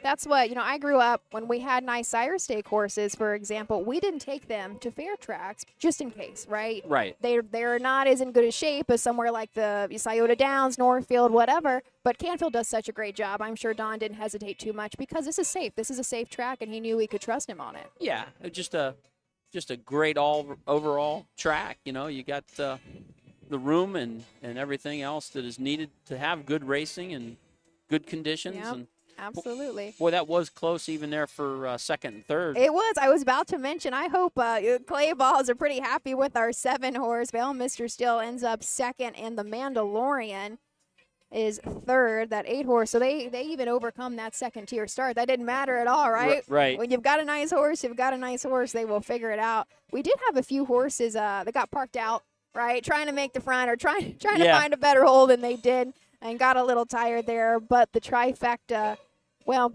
they barred Charlie, right? So Charlie wasn't involved in our try, but it goes 7-8-4 for our bettors. It paid $124. That's not too bad at all. Nice. We are going to flip the page. Race 6 up next. This is going to be the Trotting Derby, so another nice set of horses. Join us back here shortly, and I will introduce you to the field of 8. I thankfully don't have any scratches, but if you're following along with the program, Jason Thompson to now drive the 2 Rock On I Will. Join me back here shortly. Who feeds your need for new ideas for your family's best farm future? Ohio Farm Bureau. We work with our members to shape ag policy that will positively impact our industry. Farm Bureau is advancing business solutions to give you a competitive advantage. We help you gather information to stay ahead of important topics and technologies. Plus, Ohio Farm Bureau creates opportunities for growth. Ohio Farm Bureau, feeding your need for new ideas. Wallem Racing has been racing and breeding winners for over 5 decades, specializing in the development of young horses racing in Ohio. We are currently looking for new partnership opportunities as the fall sales approach. Our facilities feature a half-mile all-weather track, a sand track, beautiful turnouts, and everything that is needed to set your next quarter filly up for success. Want to own your next resource and have fun doing it? If so, contact us today and join in on the thrill of Ohio harness racing.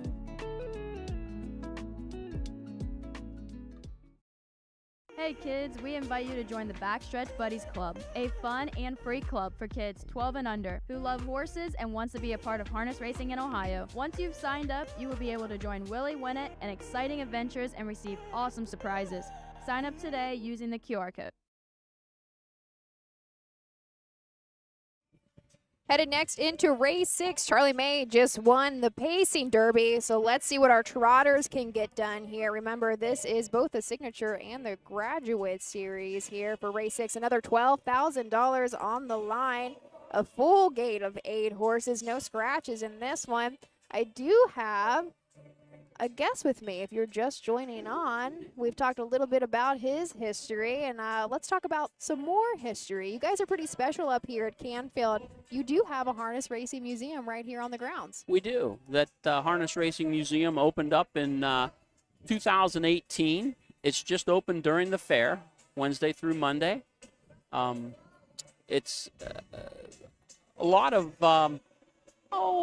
memorabilia, harness racing games, colors, pictures. We don't limit it to just Canfield, but there's so much history here that we fill it up every year. We change it up. There are a few things that repeat, whether it be pictures of this fair from 80, 90 years ago. That was my thing was I didn't realize that you changed it every year. So it's a lot of work, and you help curate that, right? Yes, but the main drive behind it's my wife. Yeah. her and her friend, they come up and they say how to soften it up or perk it up. Oh, it's beautiful. It really is. I was so impressed because, you know, as somebody, I am a history buff, especially when it comes to, you know, harness racing. I love, you know, the look back that we get, but it's so well done, and the fact that you change it every year makes people, you know, want to keep coming into it. You have such a big crowd and audience that comes through, you know, all week for the Canfield Fair. How many people do you think come in to see the museum? Well, some sign a book, some don't, but there's probably about 1,000 people, 800 to 1,000 people come through the museum. We do feature a horse. I think the very first horse we did was Single G. Yeah. Single G retired here in 1926, and it was named from the G. It looks like a G on his forehead there. His white mark, right? Right mark, Yep. yeah. But very cool. And Single G, you've had the free for all pace, which was held on Saturday, named after him for a while, right? I don't even know. I've always known it as the Single G. Yeah. And then this year here, talk about the horse that was raised right here in Canfield, trained here. It was sold then as a 4-year-old, and Walt Disney, it was sold for a roadster. Walt Disney picked it up, and it's called the Tattooed Racehorse. From 1964, they made the movie. And yes, they do use some of like 3 or 4 different horses, but we'll turn it over to Roger. We'll definitely want to talk more about the Walt Disney thing. How cool is that? Here's our post parade for the 6th. And that's post 44, Struthers for the blanket. Number 1, Coconut Cape, John Sioka Jr., driver. The 2, Reckon I Will, Jason Thompson. Number 3, Guido D with Brady Brown. Number 4, Jailhouse Yankee, Braden Rhodes. The 5, Sildaka with Corey Kreiser. Number 6 is scratched. The 7, Stumpy, the driver, Brett Miller. And number 8, Rose Run Zoom, Justin Irvine. in the sulky. Looks like we do have a handful of changes that we got late there. So the 6 is going to be a scratch. And Ron is going to help me introduce this field for the $12,000 trotting derby. The 1, Coconut Kate, John Sioka Jr. will drive for John Wingard. This is an 8-year-old mare by Donota Hanover. Last time out at Northfield was in the non-winners of 5,000 last 4, had a second place finish in 158 flat, however was going considerably faster than that. Even just the start before was actually up quite a bit in class at Scioto. Didn't make a check, but still win 55 and 2, $120,000 made lifetime, 44,000 just this year, and already has 5 victories. Number 2 is Reckon I Will. Jason Thompson gets the call. Trained by Levi Hirschberger. Levi Hirschberger out of Lawrence, Ohio, North Lawrence, Ohio. Last time out down at Scioto, finished 3rd. Last quarter, 29 and 2. Looks like Brady Brown is going to drive the 3, Guido D. This is a 6-year-old gelding by Wishing Stone. He's really raced quite a bit recently over at the Meadows. 2 back, was in the Open. Had a 3rd place finish in 154 flat. Earlier, though, in the summer around the 4th of July, this horse is going pretty consistently in 52 and a piece, so we know that he can trot. 14 starts on the year, 3 wins, 3 seconds, and 2 third place finishes. Guess this, almost $500,000 made for this 6-year-old, $425,000. Originally just a $9,000 purchase out of the Harrisburg sale. Talk about a return on investment, right? Yeah, that's a good buy. Good buy. Well, number 4 is Jailhouse Yankee. Braden Rhodes drives, trained by the Troyers. And what do they got here? The last here 10 starts this year. Just $7,000 made, but consistently, let's see here. Yeah, last time out was just 2nd up at Northfield. So right after that, that was scratched for 6. So hopefully she's ready to go here. Our 5-horse, Corey Kreiser, trains and drives this 6-year-old mare by Team 6, coming off of a win at Northfield Park in the non-winners of 3,500 last 4, won by a head in 157 and 1, 26 seasonal starts with 6 wins and an additional 6 boards or hits on the board. Almost $30,000 made this year lifetime, though. $185,000. This is another one, originally a purchase of $6,500, a nice return on investment, a lifetime mark at 5 years old at Northfield, and 156 and 3. Stumpy, I believe Brett Miller has. I think you're right. I think I caught that in the post parade. Brett Miller is now going to be on the 7. Yeah, trained by Ed Miller, Alan Miller owner. And this horse here has just had 23 starts this year, a little over $37,000.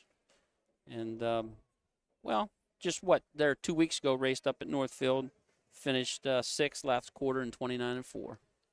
Rounding out the field is the 8 Rose Run Zoom. Corey Kreiser is going to send this one out. Justin Irvine now in the bike, a 4-year-old gelding by Uncle Peter, 2 back at Northfield. The Open was a winner by a nose in 156 and 1.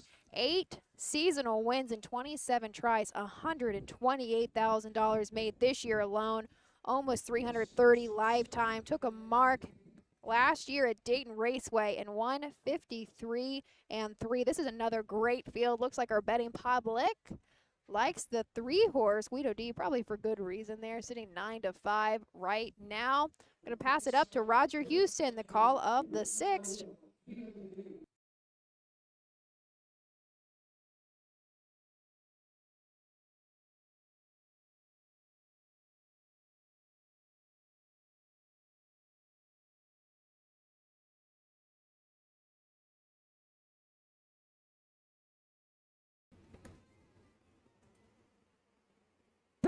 Off and trotting, Jailhouse Yankee goes for the lead. Off stride, Reckon I Will. Into the turn they go. That's Coconut Cape on the inside with the lead. Getting away second is Guido D. Third on the outside, Jailhouse Yankee hung a bit.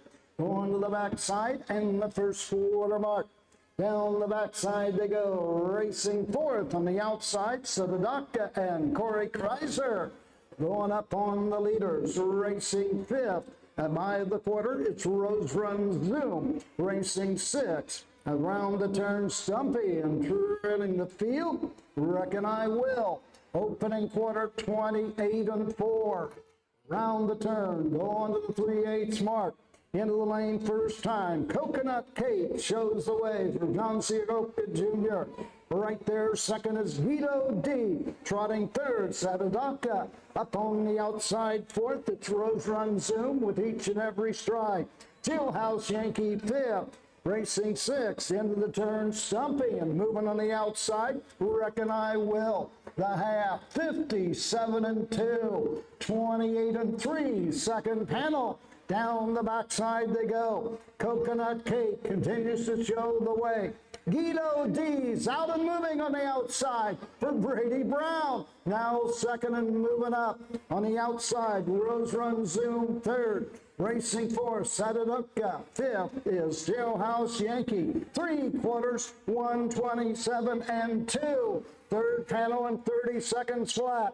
Guido D. and Brady Brown take the lead and open up with each and every stride. Coconut Kate is there second. Rose Run Zoom on the outside to the wire. It's downtown Brady Brown and Guido D. Coconut Cake, Rose Run Zoom. The mile, 1:57, 2/5.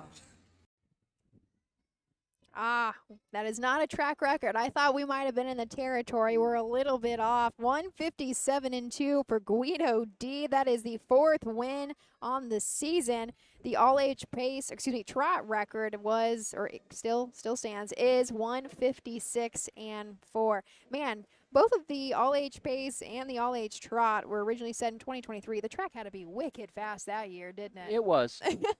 It was. Takes a lot of work to keep these things in shape. You guys are doing a great job. Yeah, like you said, it is. It's a year-round job. I think unofficial, we go 3-1-8 across the wire there. Guido D. Brady Brown picks up the driving win. I think that might be the only one that Brady came to drive today. I don't think he's listed on anything more. Maybe he'll pick something up since he's here. Guess we will have to see on that one. Yeah, we still have, 6 to go? We are almost halfway through our card, right? Once we get through our official rundown here. Something I have never seen before, I brought it up a couple of times, was your guys' winner circle. You like that? Yes, this is so different, and it keeps everybody safe.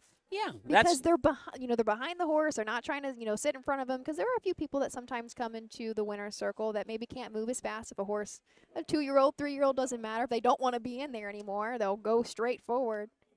And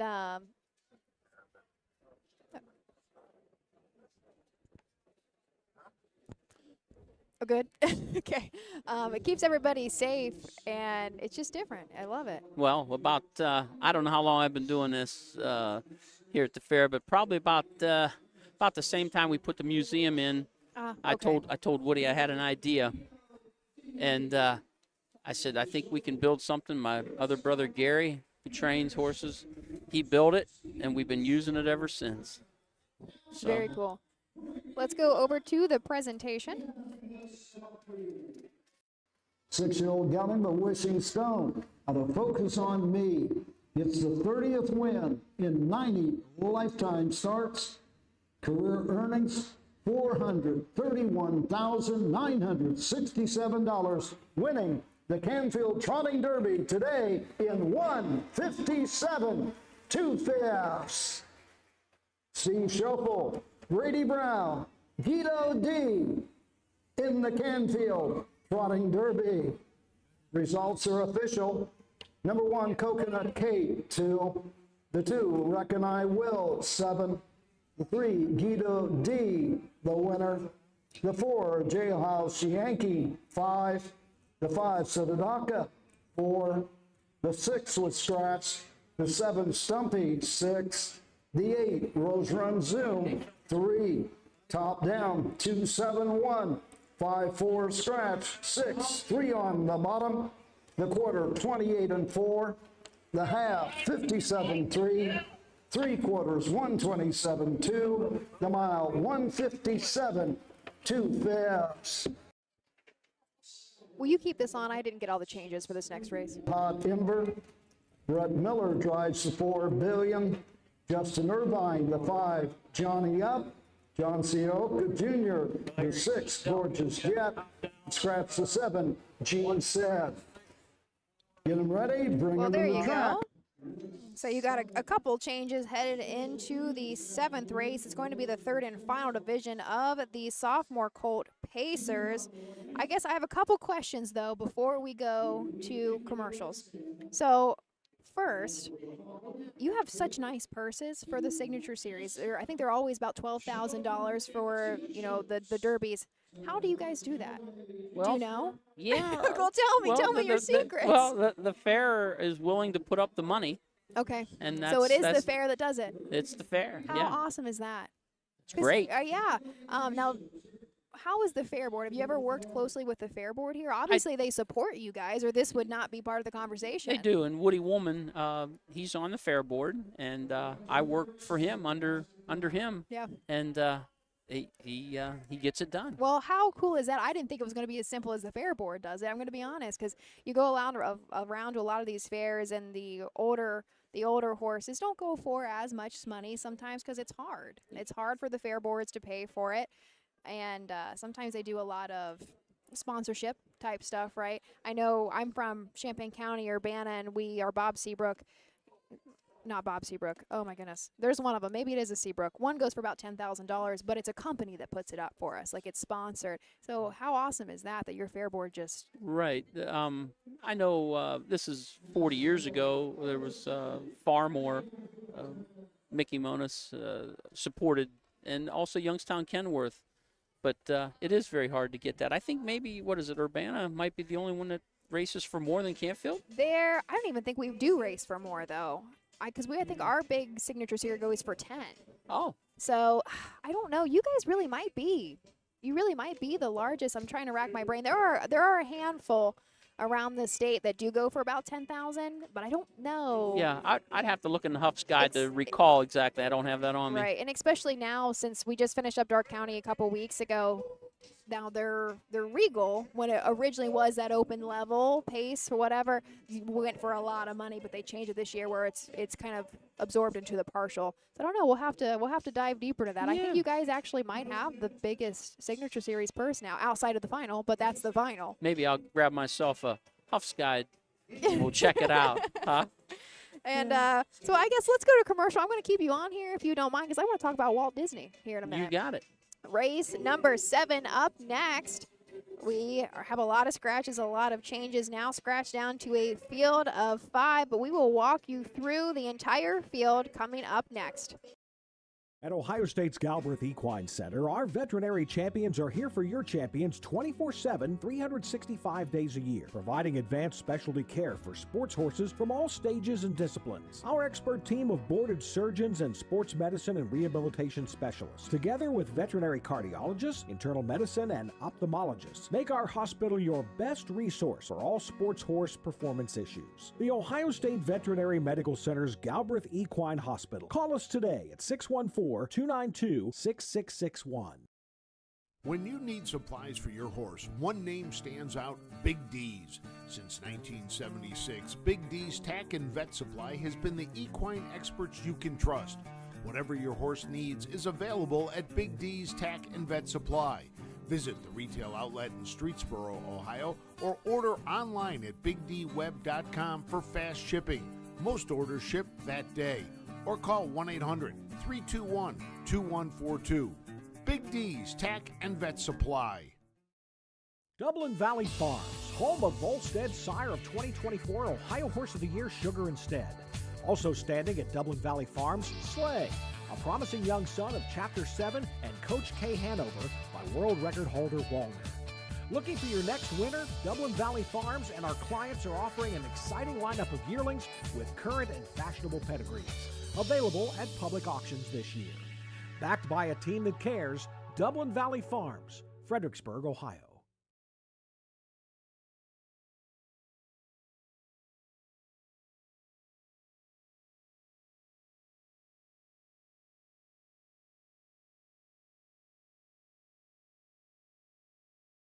Back. There we go. We're taking a look at the Signature Series kind of around the state because I really do think that Canfield now has the biggest purse. I'm, of course, more familiar with Champaign County, and it's our Dick Buxton Trot that goes for about $10,000 every year, and the Bob Seabook Praise goes for about $3,500, which is still a decent purse, but it's nothing compared to what you guys go for. It's great, and you attract such nice horses, obviously, because of that purse. Yeah, that's our goal. I think we might actually be going to post break already. There are 5 horses. Roger's calling them out, and we're actually getting out a little bit faster today. So here are your horses for the 7th race. Home Talent Colt Stakes, 3-year-old Colt Pacers. This is Division 3. This race brought to you by the Canfield Harness Horsemen's Association. Purse is $4,493. Number 1 is Center Story, owned by Kimber Clegg. Betty Clegg, the trainer. The driver is Nick Clegg. 2 is Widger Boys, owned by Kimber Clegg. Betty Clegg trains. Braden Rhodes does the driving. 3 is Scratch. 4 is Billion, owned by Cap Equine Estates. Corey Day Ermond is the trainer. The driver changed to Brett Miller. Number 5 is Johnny Up, owned by Alan Miller. Edward Miller, the trainer. The driver is Justin Irvine. And number 6 is Gorgeous Jen of the Crazy Parrot Farm. Karen Fred, the trainer. Driver changed to John Sioka Jr. we will go through this field nice and quick. I missed our introduction of our guest announcer. I don't know who this is, but he has a great voice. He really does. Yes, I just, unfortunately, I did hear Roger talking on the mic.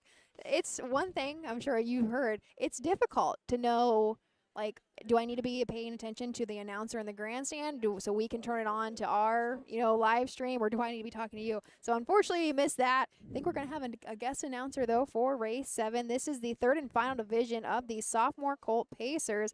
$4,493 on the line. We'll go through them nice and quick here. Nick Clegg up on the 1. It should be Nick, right? Yep, because Braden's on the next horse. So Nick is going to drive the 1. Center Story for Betty Clegg. This is a well-said gelding.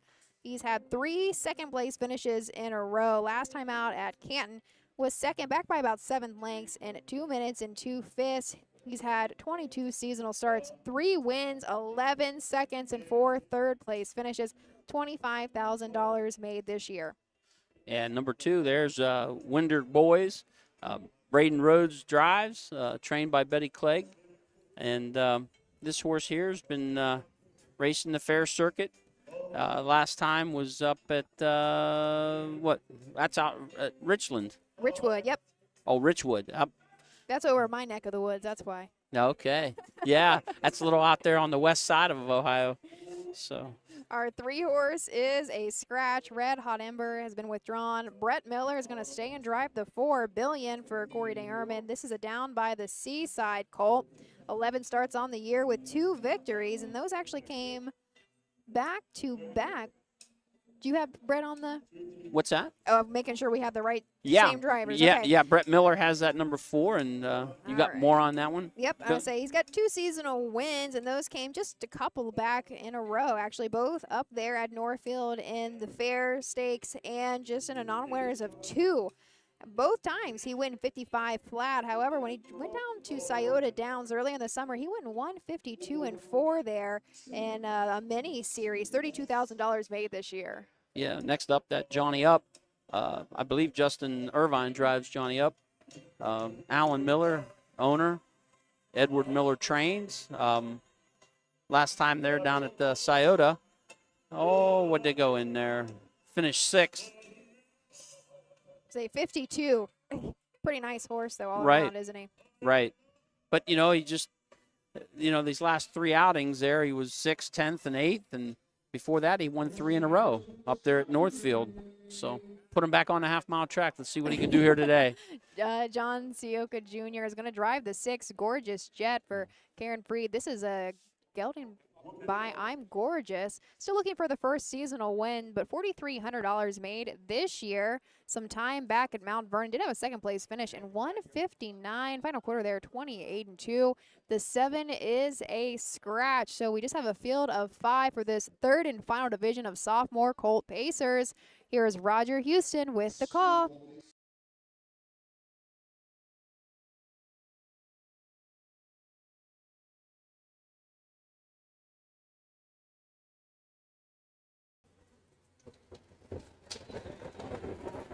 And they're off. Going for the front is the 4 Billion. On the outside, the 5 Johnny Up. Holding title on the inside, the 2 Widger Boys. Away forth into that first turn, that's Center Story. Early trailer around that turn is Gorgeous Jet. They'll head around the turn, straighten out down the back stretch. A Billion has gone to the front for Brett Miller, racing second. That's Widger Boys. On the outside, third is Johnny Up. Racing fourth to the inside is Center Story. And the trailer is Gorgeous Jet. Heading down to the opening quarter-mile marker. Up on the outside, Johnny Up gets the front. Has paid a bit of a price to get there as they roll by the quarter. Racing second into that turn is a Billion. They went a quarter in 28 and a 1/5. Racing in third is a Widger Boys. Facing fourth, that Center Story, and the trailer is Gorgeous Jet. Home talent Colt Pacers bend around the turn, come into the stretch for the first time. Racing on top is Johnny Up for Justin Irvine. Racing second is Billion. Little gap back to Widger Boys in third. Another gap to Center Story fourth, and the trailer is Gorgeous Jet. Less than a lap to go as they move into the turn, and Johnny Up leads the way. They cover the half in 56, and one quick half pace by Johnny Up. Made Billion stand right on his bumper in second, and it's a gap to Widger Boys in third. Center Story is fourth, and Gorgeous Jet begins the chase to the outside from fifth.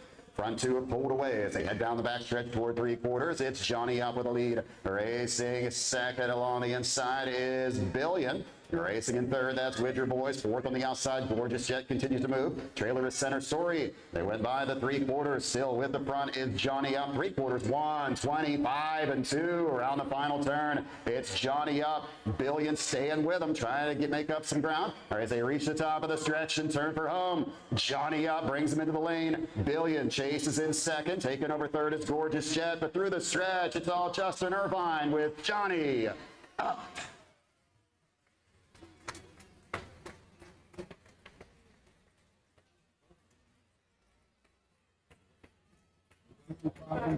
Time 1:55 3/5. 150. Wow. 155 and 3/5 there. I'm going to say they were cutting the fractions out. That was all Johnny Up. The 5th win of the season. Justin Irvine is going to notch another driving victory on the day, and that should be Edward Miller's first win of the meet as a trainer. Say Billion was really staying on his back. I thought when they crossed in front of the grandstand for the first time at the half, Brett still had a huge hold on Billion, sit in the pocket. So I saw him try to tip, I think, going into the final turn, but he just couldn't keep up. No. He could not keep up. No. But still, I mean, that was a heck of a mile. I wonder. Billion. Oof. Yeah, Billion there. When he come out of the turn in the upper turn, he opened it up. I think unofficial, we're going to go 5, 4, 6, 2 across the wire. So we did actually slow down significantly for that final quarter because they went down to the three quarters, 125 and 2. So when you have 30 and 1 the last quarter. Right, yeah. Which is still, I mean, a win is a win. Doesn't matter how fast you come home. And he really, I mean, he was a clear winner. He didn't really need to come home faster than that, right? No, he was good.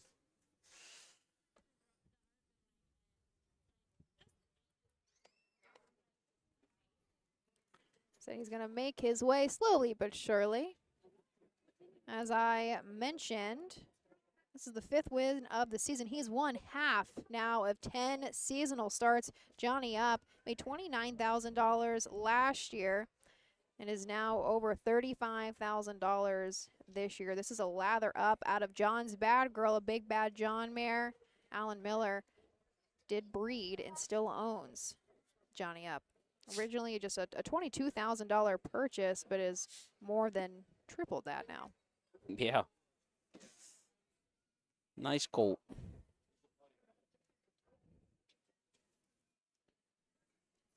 So we should be getting our presentation here. Circle, winner of the 7th race, Home Talent Colt Stakes, 3-year-old Colt Pace. Number 5, Johnny Up, owned by Alan Miller of Millersburg, Ohio. Edward Miller gets the training victory. Justin Irvine with the winning catch drive. Johnny Up, 3-year-old getting by Lather Up, has now won 5 of 10 this season. Getting the blanket, sponsored by the Canfield Harness Horsemen's Association, with the victory today in 1:55 3/5. Here's your order finish from the top down. Number 1, Center Story was 5th. Number 2, Widger Boys was 4th. The 3 was Scratch. Number 4, Billion was 2nd. Number 5, Johnny Up was the race winner. Number 6, Gorgeous Jet was 3rd.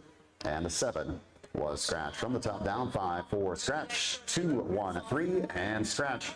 Opening quarter, 28 1. Half was 56 1/5. 3 quarters, 125 2. The mile, 1:55 3/5. There we go. That was an owner's race. Everybody did end up getting check out of there. 5, 4, 6. Goes official. I had to text Roger Houston because we missed our guest announcer's introduction. That is Jeff, I believe it's pronounced Ziddick, from the Meadows. Oh. Yeah. So that he great voice. He did a great job. I'm not sure if that's his.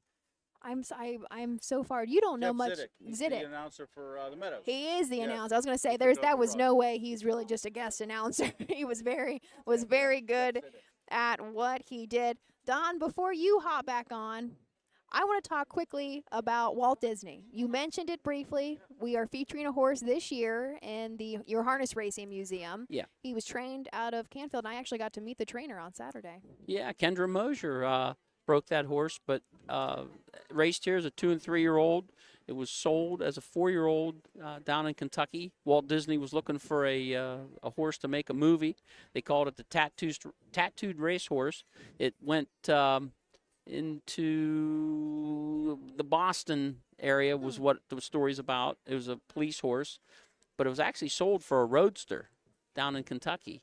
And after the movie goes, after it saved another horse on the track, they realized that they had a racehorse when they pulled the lip, and they checked it and they put it back in and it won. So it's kind of. Oh, so we even were doing lip tattoos at the time. then. Yeah. Oh my goodness. I don't know when they actually stopped doing. I don't know. I think it was before my time. I don't ever remember lip tattoos. I just remember our freeze brands. Right. And I'm so- going to say like around in the 90s they stopped doing So it. I was born in '98, but I don't. Look here, look at me, this face. But no, what a cool story. I got to meet her, and she's like, oh, yeah, my family, I was training horses, 30, 40 years, I think she said she's been involved in the business, and didn't even care to mention that she trained a horse that Walt Disney featured in a movie, and then you showed up, and I was like, how do you just forget to mention? That's so cool. That's so unique, isn't it? Yeah. All right. Yeah, she, the horse raced right here at Canfield, and it was her uncle's horse, and kind of a neat little story. We call it the Canfield Connection, because for the museum, it's not preferred, but boy, if you can, there's a lot of locals. Like I said, when you had 135 to 150 horses training here at the track. How far are you from Northfield? If I would drive, about an hour? Just an hour. Okay, I was going to say you can't be too far, but I didn't realize. I should have put 2 and 2 together because you're not that far at all from there. That you'd have some nice, history. Yeah, because you've been so close. And there's a lot of people had their own tracks around here too. The Woolms. Okay. Woody Woolman's family. Everybody had like what they called a farm track. Mm-hmm. So that's kind of a neat thing. Well, thank you for sharing. You were fantastic. Thanks for jumping on with us. Ron Stacy, that's who we've been talking to the last 3 races. Ron, you really did a great job. Sometimes people get a little nervous on a mic, but I put you right into it. You answered my questions. You even introduced some horses for us. So thank you. Yes, and thank you for just having such a great program here. It's been a pleasure. Hope to be back next year. I hope you're back. All right, we're going to roll into race number 8, the first division of our colt trotters. We're finally going to see some trotters make their stake. A field of 5. Join us back here in a moment. History, tradition. For over 100 years, 2- and 3-year-old trotters and pacers have started their careers on the tracks of the Home Talent Colt Stakes. See the future stars of Ohio harness racing at one of the Home Talent's 15 tracks. The stars of tomorrow are racing at a track near you today. The Home Talent Colt Stakes. You can't win them if you aren't in them. In Ohio, Hickory Lane Farm has the stallions you are looking for, like What the Hill, Uncle Peter, and In Range, as well as Branded by Lindy, Jug Winner Luz Pearlman, Racing Hill, and Guardian Angel Oz. Hickory Lane will offer a host of Ohio sired yearlings this fall, including 6 by In Range, 5 by Uncle Peter, 4 by Guardian Angel Oz, and 1 by What the Hill. Find out more at hickorylanefarm.com. The future is bright in Ohio. Ohio Sire Stakes, Buckeye Stallion Series, 66 county and independent fairs. Midland Acres is proud to... The future is bright in Ohio. Ohio Sire Stakes, Buckeye Stallion Series, 66 county and independent fairs. Whether it's the Ohio Sire Stakes, the Buckeye Stallion Series, or the county fairs, Ohio has a place for your racehorse. This year, Ohio breds are racing for nearly $23 million in stakes purses. Be part of the winning. Breed, buy, race, win in Ohio. Welcome back to the Mahoning County and Canfield, Ohio, the Canfield Fair. Don Tiger back with you after a little bit of a hiatus there for a couple races. Jeff Zidek called that last race, by the way, too. Some people were looking to know who the announcer was. That's the regular announcer at the Meadows. Jeff was down there. I got to say hi to him. Here's your post parade. With Charlie Myrick, the 3, Smoking Anson, Edward Miller, number 4, Long Hill, the driver, Tyler Angus, and number 5, Delightful Ranger, Justin Irvine, in the sulky. And we got a short field of 5 here for race number 8. We do have one driver change, Vicky's All-Star, Brett Miller. I did see him after the 5th and chatted with him a little bit. He said he picked up some more drives, and here's one of the races he did pick up a drive. Vicky's All-Star. He has drove this one before at Zanesville, 3 back, had a nice second-place finish. Vicky's All-Star, 8 starts in a career, 1 win, 3 seconds, 2 thirds, 6 of 8 on the board. Last time out was a good third at Canton. Darren Harvey's done a great job. Darren Harvey trains for Wayne Mast and Callahan Racing. That's your one, Vicky's All-Star at 5-2. 2-horse short range, Charlie Myrick trains, drives, and range short range. Source has been pretty stellar. A winner last time out at Canton. 8 starts this year, 2 wins, 4 seconds, 1 third, 7 of 8 on the board, $13,000 in earnings every week, puts it good forward. This one likes to move forward off the gate too.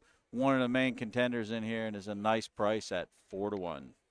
3-horse Smoking Anson, Edward Miller trains, drives, and reigns this one.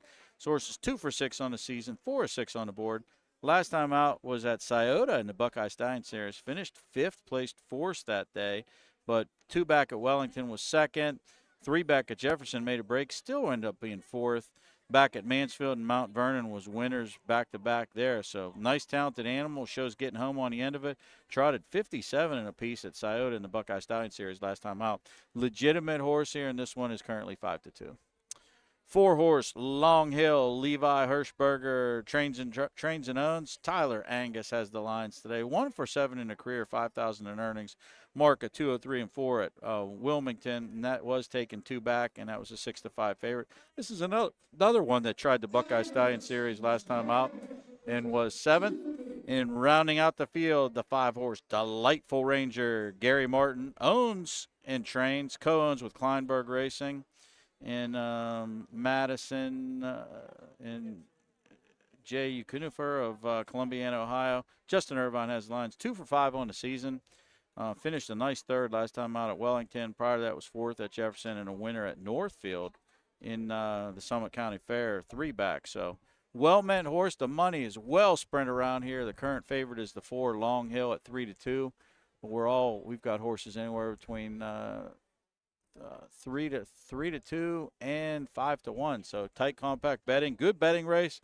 Owner's race, all 5 horses will get a check. Here's something interesting, too. Elvis, our in-house entertainment here today, is actually in the starting gate. He's going to be driving around in this race, so you're going to see him in the starting gate. He's hoping Mike Wokenberg start this field. So that is your field of 5, and they are heading to the gate. And we're turning Mike back over to our regular track announcer, Roger Houston, for the call of the 8th.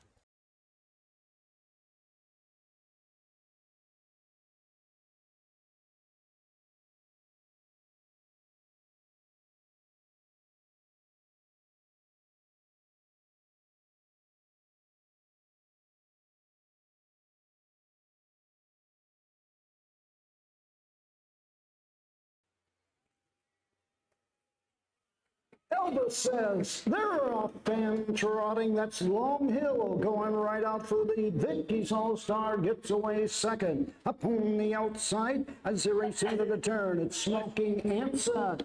On the outside, 4th, the Lightful Ranger, and trailing the field on the inside, it's Short Range, now 4th. Down the backside they go. On top of the field, it's Long Hill and Tyler Angus showing the way by a length and a half as they race over to the first quarter mark. Vicky's All-Star is there second. Smoking Anson is third. Racing 4th, Short Range, and trailing the field, Delightful Ranger. Opening quarter, 31 2/5. Into the turn, going to the 3/8 mark. The leader, Long Hill, shows the way a length and 3/4. Vicky's All-Star trots right there second. Into the lane first time. Smoking Anson racing third. 4th is Short Range. The trailer remains Delightful Ranger. Justin Irvine can see them all. Out moving on the outside. Ed Miller and Smoking Anson. Now third, now second, and moving up on the leader. Halfway home in 1:04. On to the backside they go. Long Hill is opened up now by 2.5. On the inside, Vicky's All-Star holds second. On the outside, third, Smoking Anson. 4th is Short Range. The trailer to the outside, Delightful Ranger. Go on to the 3/4 mark. 3/4, it's Long Hill, now by a length and a quarter. 3/4 station in 1:34 1. Third panel 29 1. Midway around the final turn, Long Hill with the lead. Smoking Anson closing on the outside, each and every stride. Into the stretch they come. Long Hill on the outside, Smoking Anson. Smoking Anson and Ed Miller drawn away. Long Hill second, Short Range is third. The mile, 2:03 3/5.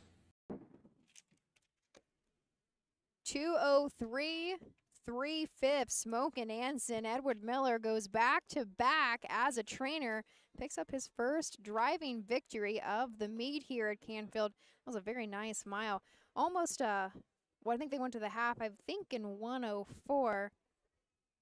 And so maybe that was part of it. He just caught the front end sleeping a little bit. Yeah, Long Hill cut the mile. Both of these horses came out of the Buckeye Stallion Series race, so they had a little bit of class on the field, and they actually showed, and they ran 1-2 in here. Smoking Anson, Edward Miller, great job drive there. Stayed patient with this one, came out just at the top of the stretch, grinded that one down. Charlie Myrick, Short Range. This one raced good as well, just in a little tough spot. Got away in a cheap fractions and sat fourth and rallied on to be second. But 3-4-2, nice race by all of them. Vicky's All-Star race good as well. All those horses were well man. It was a good, tight bunched group, and you could see as the betting was, we had an 8-5 favorite, and the second choice at 5-2. Smoking Anson, slight upset. 2 5-2 shots in there, a 7-1, 4-1. Very well spread out money in that race. Already making his way back in front of the grandstand here.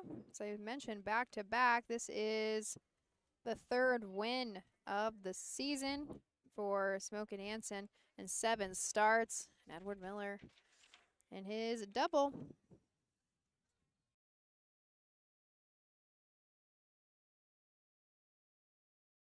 From the stands, your unofficial winner of the 8th race, Hometown of Colt Stake, 2-year-old Colt Trot. Blanket presented by Robert and Carol Woman in memory of.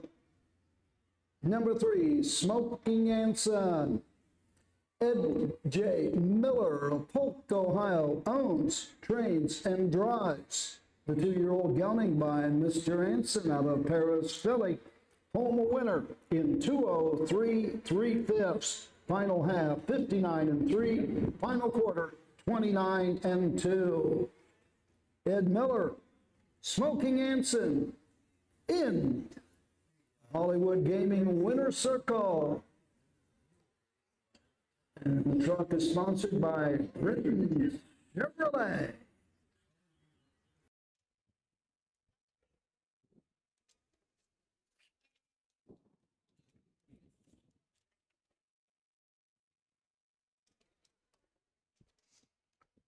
Results official, 342 on the tote board, 740 to win. Number 1, Vicky's All-Star. 4, the 2, Short Range. 3, the 3, Smoking Anson, the winner. The 4, Long Hill. 2, the 5, Delightful Ranger. 5, Top Down. 4, 3, 1, 2, 5 on the bottom. The quarter 31-2. The half 104. 3/4 134-1. The mile 2:03 3/5.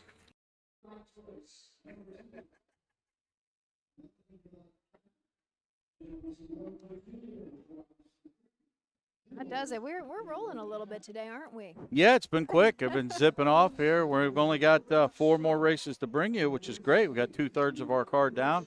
Seen some nice efforts so far. It's been a nice day. Beautiful weather over here. Mid-70s, no humidity. Feels like just a perfect day. Race number 9 up next will be the first division of our sophomore Colt Pacers. A field of 5 $6,604 on the line. We will introduce you to this field shortly.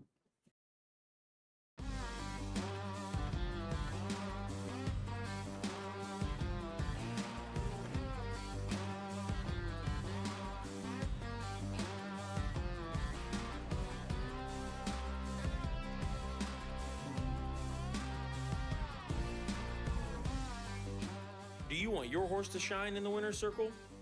Feed DAC oil. It makes a world of difference.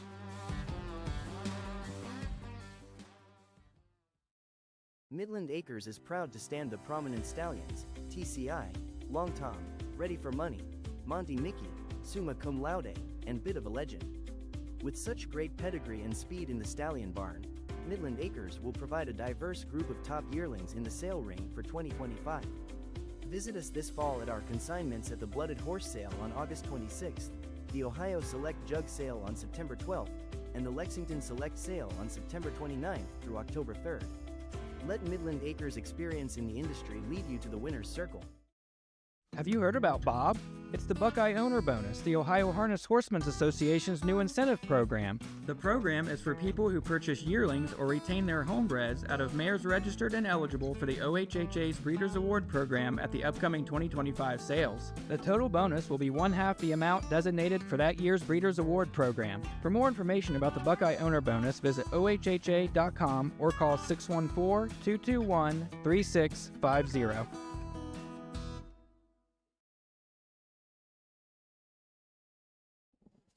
Race number 9 of 12 coming up next. Sophomore Colt Trotters going to make their debut out here today with just the first of 2 divisions. Looks like our Scioto people are starting to leave. Our PJ just left. He's going to make his way south, and I'm sure Brett Miller is. I thought he was going to leave after the 6th is what I heard, but I guess we're rolling a little bit faster for him, so he did drive in the 7th and the 8th, but he is not listed at all in the 9th. I'm going to say he's probably leaving for the rest of the day.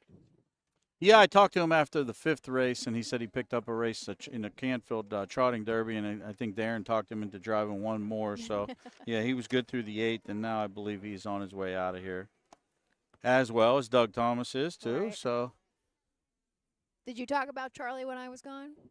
no. No? Mm-mm. Did Frank- no, did that's for Frank- you guys to talk about. It ain't for me to talk about. But did Frank text you or call you? No. Oh, come on. He was did on not. you about that trophy. I know he didn't was. Even reach out yet? No, I got Oh, you'll be getting it. We Don't got to worry. fill it up with beer. That's what he told me we're going to do. So, Oh, well, you look good. Now, because you're a very involved owner, where you've said that from the start, you're not shy about it. But when you talk to the drivers, do you ever say anything before the race, or you just get their thoughts after? As far as telling a driver how to drive, never. Never. That's what I don't do. But sometimes what I do tell drivers is where horses are, condition-wise. Like, hey, this one trained good. He didn't train good. Yeah. You know, I'm very transparent, and I give a lot of feedback to my guys. But I did not talk to Brett before the races with anything. He warmed up a little arthritic today, but I mean, again, this is his first time out for the day, and he's one of those horses seen a lot of miles, so you got to stretch him out a little bit. But Terry told him that, but that's all. We always just tell him about the physical part of it. Most of the time, the after thing I like to talk about, because especially with Brett, he's very transparent with me. He'll tell me what we need to do, like, hey, he was on the line, he was bearing in, bearing out, the head pole worked good. He didn't like the, inside grandstand or whatever. But he traveled good, acted good. But I always like that, because then you can fix them. Kind of like we were talking about off the air. The horses don't talk, so they either the trainer's got to or the driver's got to, and then we can fix things and kind of go from there. Well, you look great. Hope you're happy with it. Oh, I am. I think it's cool. I didn't care about no track record, Right. but it was cool always to get something like that as a sidebar. So. And Ron actually caught it before I did. When is the last time he raced on a half mile? He's actually great on a half mile. Me and Chris Page have always had this discussion, because he thinks he's better on a mile track, and I think he's better on a half mile track, just because he doesn't wear boots and he's clean-legged. He can get around anywhere. But he was supposed to be in Northfield a couple times this year, but that didn't work out because of Mr. Bianconi. So we missed that, and that's really only our half mile track over here. He was this summer or spring. He was in the George Levy, which is something else now. He raced all beginning of the year in the half. So he does race well on a half. It's just been a while since he's been out at one, but they take good care of this place. So he got over it good. It was no problem. And I agreed, and especially there were some nice horses in that race overall. I don't think anybody could be upset with the performance of those top three finishers, but I mentioned that when you have such a high-level horse, especially like my family, I grew up, when we had sire stake horses, they raced sire stakes. We did not drop them down at all into the fairs, even just to keep them tight, because sometimes the fair tracks are a little unpredictable, but they do such a good job here that you don't have to worry about it. You know that it's going to be safe, and you know it's going to be fast. Yeah, I wasn't too nervous about that, because I knew he'd get over here, and I knew they were going to keep the track in good shape, so was not a problem. Caroline. I know Elvis changed up his tune a little bit, didn't he? Yeah, Elvis is actually even impersonating other singers, so it's fine. This is a fun place to be. I will tell the listening audience, if you want somewhere to come next year, put the Canfield Fair on your bucket list. There's everything you want here. Cutco knives, different political party tents, any kind of food you want, cinnamon rolls, your typical hot dogs, hamburgers, nachos, everything. Let me tell you about what I had. Oh, I like to hear about food. After Saturday, I had a sweet Hungarian stuffed pepper. Wow. It was fantastic. It was stuffed with Italian sausage, and it had like a garlic aioli. I'm telling you, this is the place to be Labor Day weekend. Here's our post parade of race number 9. Fair sponsor. Number 1 is our boss, the driver, Braden Rhodes. Number 2, Nothing But Cat, John Sioka Jr. Number 3, Mark 'em Up, Logan Eversole. Number 4, Good Shepherd, Justin Irvine. And number 5, Striking Marseille, Charlie Murray in the sulky. So we will take a look at this field. But at some point, I do want to mention, I spent all weekend up here. So if you want to make plans to come to Canfield next year, I'll talk about what I did yesterday, because I had a whole free day yesterday around the area. Let's talk about that on the air while we're trying to do that. We will. Let's take a look at the field. We'll see how fast we go behind the gate. But this is the first division of these sophomore colt pacers, $6,604 on the rail. Braden Rhodes and Betty Clegg Our Boss. This is an Enterprise gelding. 3 back in Wellington. Did have a 3rd place finish in 2:03.2. 19 starts on the year. 4 wins, 4 seconds, 3 third place finishes. $26,000 made. A lifetime mark actually this year at Mount Vernon in 2:04.1. The 2, Nothing But Cat. We do got a driver change here. John Sioka Jr. will be driving Nothing But Cat. This one's been nothing but good. 14 starts, 3 wins, 3 seconds, 3 thirds, 9 of 14 on the board, $16,000 in earnings. Mark 205-1 at Lisbon. That was taken 5 back, but this horse has been solid, consistent, loves to leave the starting gate.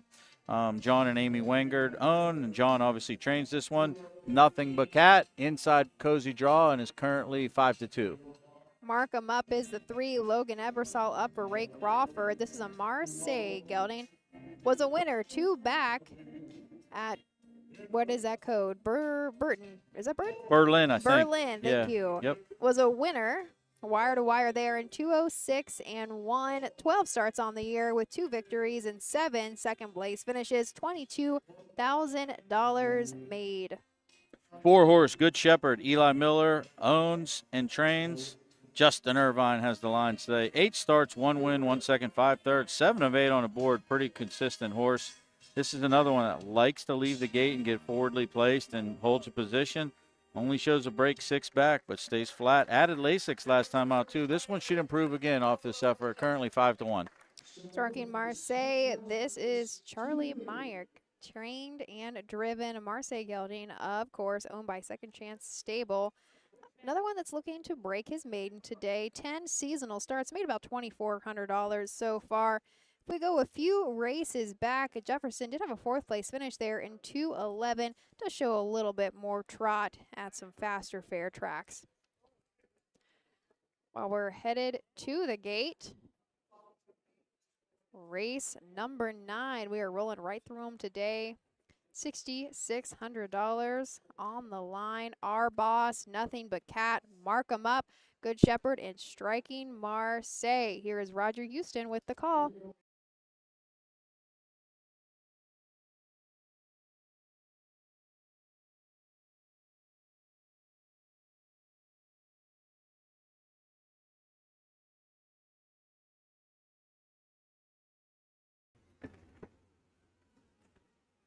Good Shepherd off stride before the start.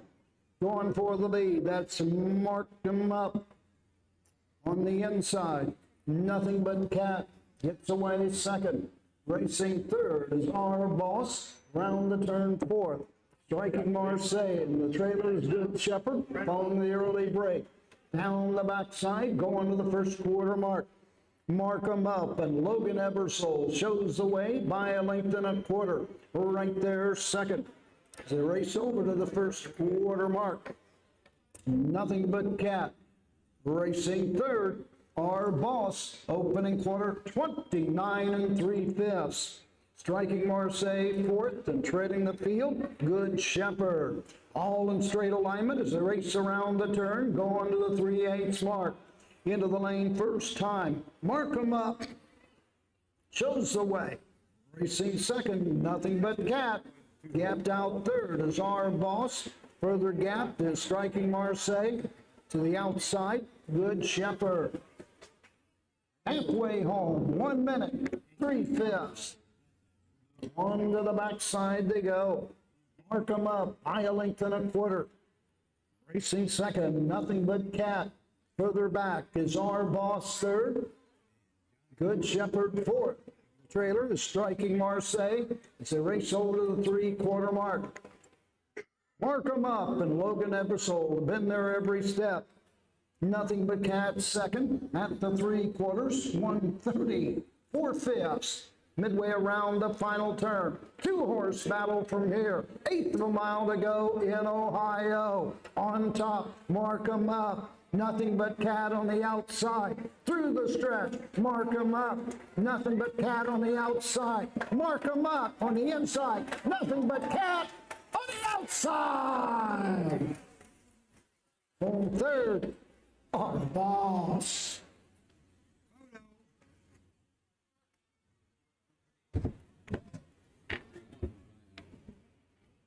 Photo, Eric. Wow, exciting finish, Ashley. We got to see two horses battle pretty much the whole way around, and right at the wire, nothing but cat. Joe Sayaka Jr. picks up the mount for John Wingard, and they're heading to the winner's circle, but both horses take nothing away from either one. Right. They laid it down all the way down the stretch and just besting it. Nothing but cat. 2-3-1, unofficial. I think Roger just said 2:01 and 2/5 for our final mile time. Of course, we will check that when we get the rundown, but nothing but cat.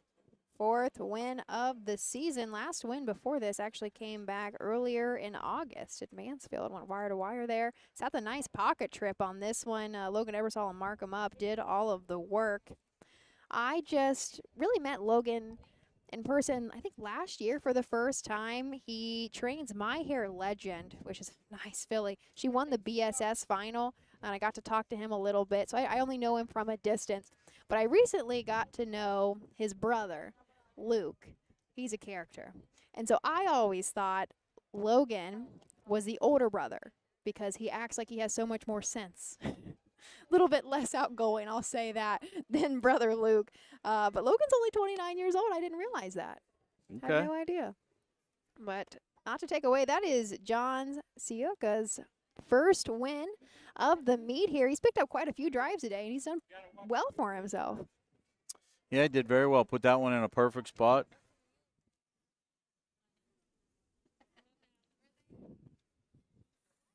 I think he's only 31 years old. John is. Winner's circle, number 2, Nothing But Cat. John and Amy Wingard of Worcester, Ohio. The owners, John G. Wingard, the winning trainer, John C. OHHA Jr. in the sulky. 3-year-old gelding, but nothing but class out of Catalana. Home a winner in 2:01, 2/5, a lifetime mark for Nothing But Cat. Results are official. Number 1, R Boss, 3 to 2, Nothing But Cat, the winner. 3, Mark 'em Up. 2, the 4, Good Shepherd. 4, the 5, Striking Marseille. 5, Top Down. 3, 1, 2, 4, 5 on the bottom. The quarter, 29 and 3. The half, 1 minute, 3. Final third quarter, 1:30 and 4. The mile, 2:01, 2/5. So I was right, 2:01 and 2/5 to wrap us up in race number 9. Race 10 up next. Just 3 more to go. We should have mule races, I think. Maybe they're right until the end now. I'm not sure. I think that they are. I guess we'll see. There's quite a few trailers with a lot of mules. Oh, yep, there they are around the, I think they only race, they don't even race quite a quarter of a mile. Yeah, I take that back. I think you guys are going to get to see interactive mule racing between races, and here it is, race number 10 for right before race number 10 for sure. Well, let's go to some commercials to thank our sponsor, and hopefully we will pick right up on this. Who feeds your need for new ideas for your family's best farm future? Ohio Farm Bureau. We work with our members to shape ag policy that will positively impact our industry. Farm Bureau is advancing business solutions to give you a competitive advantage. We help you gather information to stay ahead of important topics and technologies. Plus, Ohio Farm Bureau creates opportunities for growth. Ohio Farm Bureau, feeding your need for new ideas.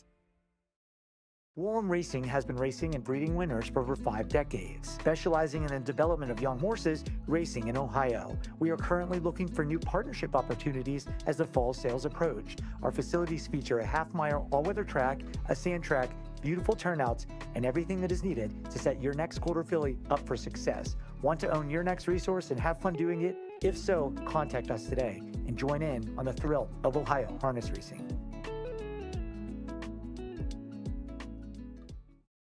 Hey kids, we invite you to join the Backstretch Buddies Club, a fun and free club for kids 12 and under who love horses and wants to be a part of harness racing in Ohio. Once you've signed up, you will be able to join Willie Winnett and exciting adventures and receive awesome surprises. Sign up today using the QR code. In Ohio, we know a thing or two about greatness. It's in our blood. It's in our horses. Ohio Standardbreds are built to win, racing for nearly $23 million in Ohio Stakes races. See Ohio's top yearlings at the Ohio Selected Jug Sale Friday, September the 12th at the Pickaway County Event Center. Show day is Thursday. Experience the thrill and invest in the future with the Buckeye Owner Bonus. Eligible Ohio sired yearlings get a bonus after their 2- and 3-year-old racing season. Learn more at OhioHarnessHorseBreeders.com. Let's do it. So we're back. We got a horse warming up here, which I think is predicating the mule races to be slightly delayed. But you didn't miss it. If you came for watching mule races, you're gonna get to check this out. Ashley's got a lot more experiences than I do about this. I mean, Racing is going to be new for me, so I did work with a couple mules. I packed mule strings. That's what I did when I lived in Idaho. It feels like a lifetime ago, but I guess if you want to call me a cowboy, that's actually what I did for a little bit. I worked for hunting camps, and I packed mule strings up in the Sawtooth Mountains, part of the Rocky Mountain Range, and I love them. I think they're so much fun. They're so intelligent. I have owned a couple horses that acted like mules. Stubborn is one. hence the name, right? Right. And but they are cool creatures. I love them to death. I hope to own one just to have fun with at some point. I definitely have owned donkeys. When I was younger, we had miniature donkeys and stuff, but they are cool creatures. Looks like we might have, I don't know, how many are there out there actually? I thought 3 or 4. I saw. I see 5 right now. Oh, I don't okay. know, but I think we're having multiple divisions. I think there's a total of 3 mule races going to go. Do we come for a race off too? Is that what it is? I don't know. Maybe we're like doing the wiener. heats. Okay. Maybe right. we're doing heats. I don't know. Let's turn Roger on if you don't mind. We'll see what he says. Audrey Fergus riding Ethel. Illyria Blackwood on Kate. And Emma Jarvis rides Bunny.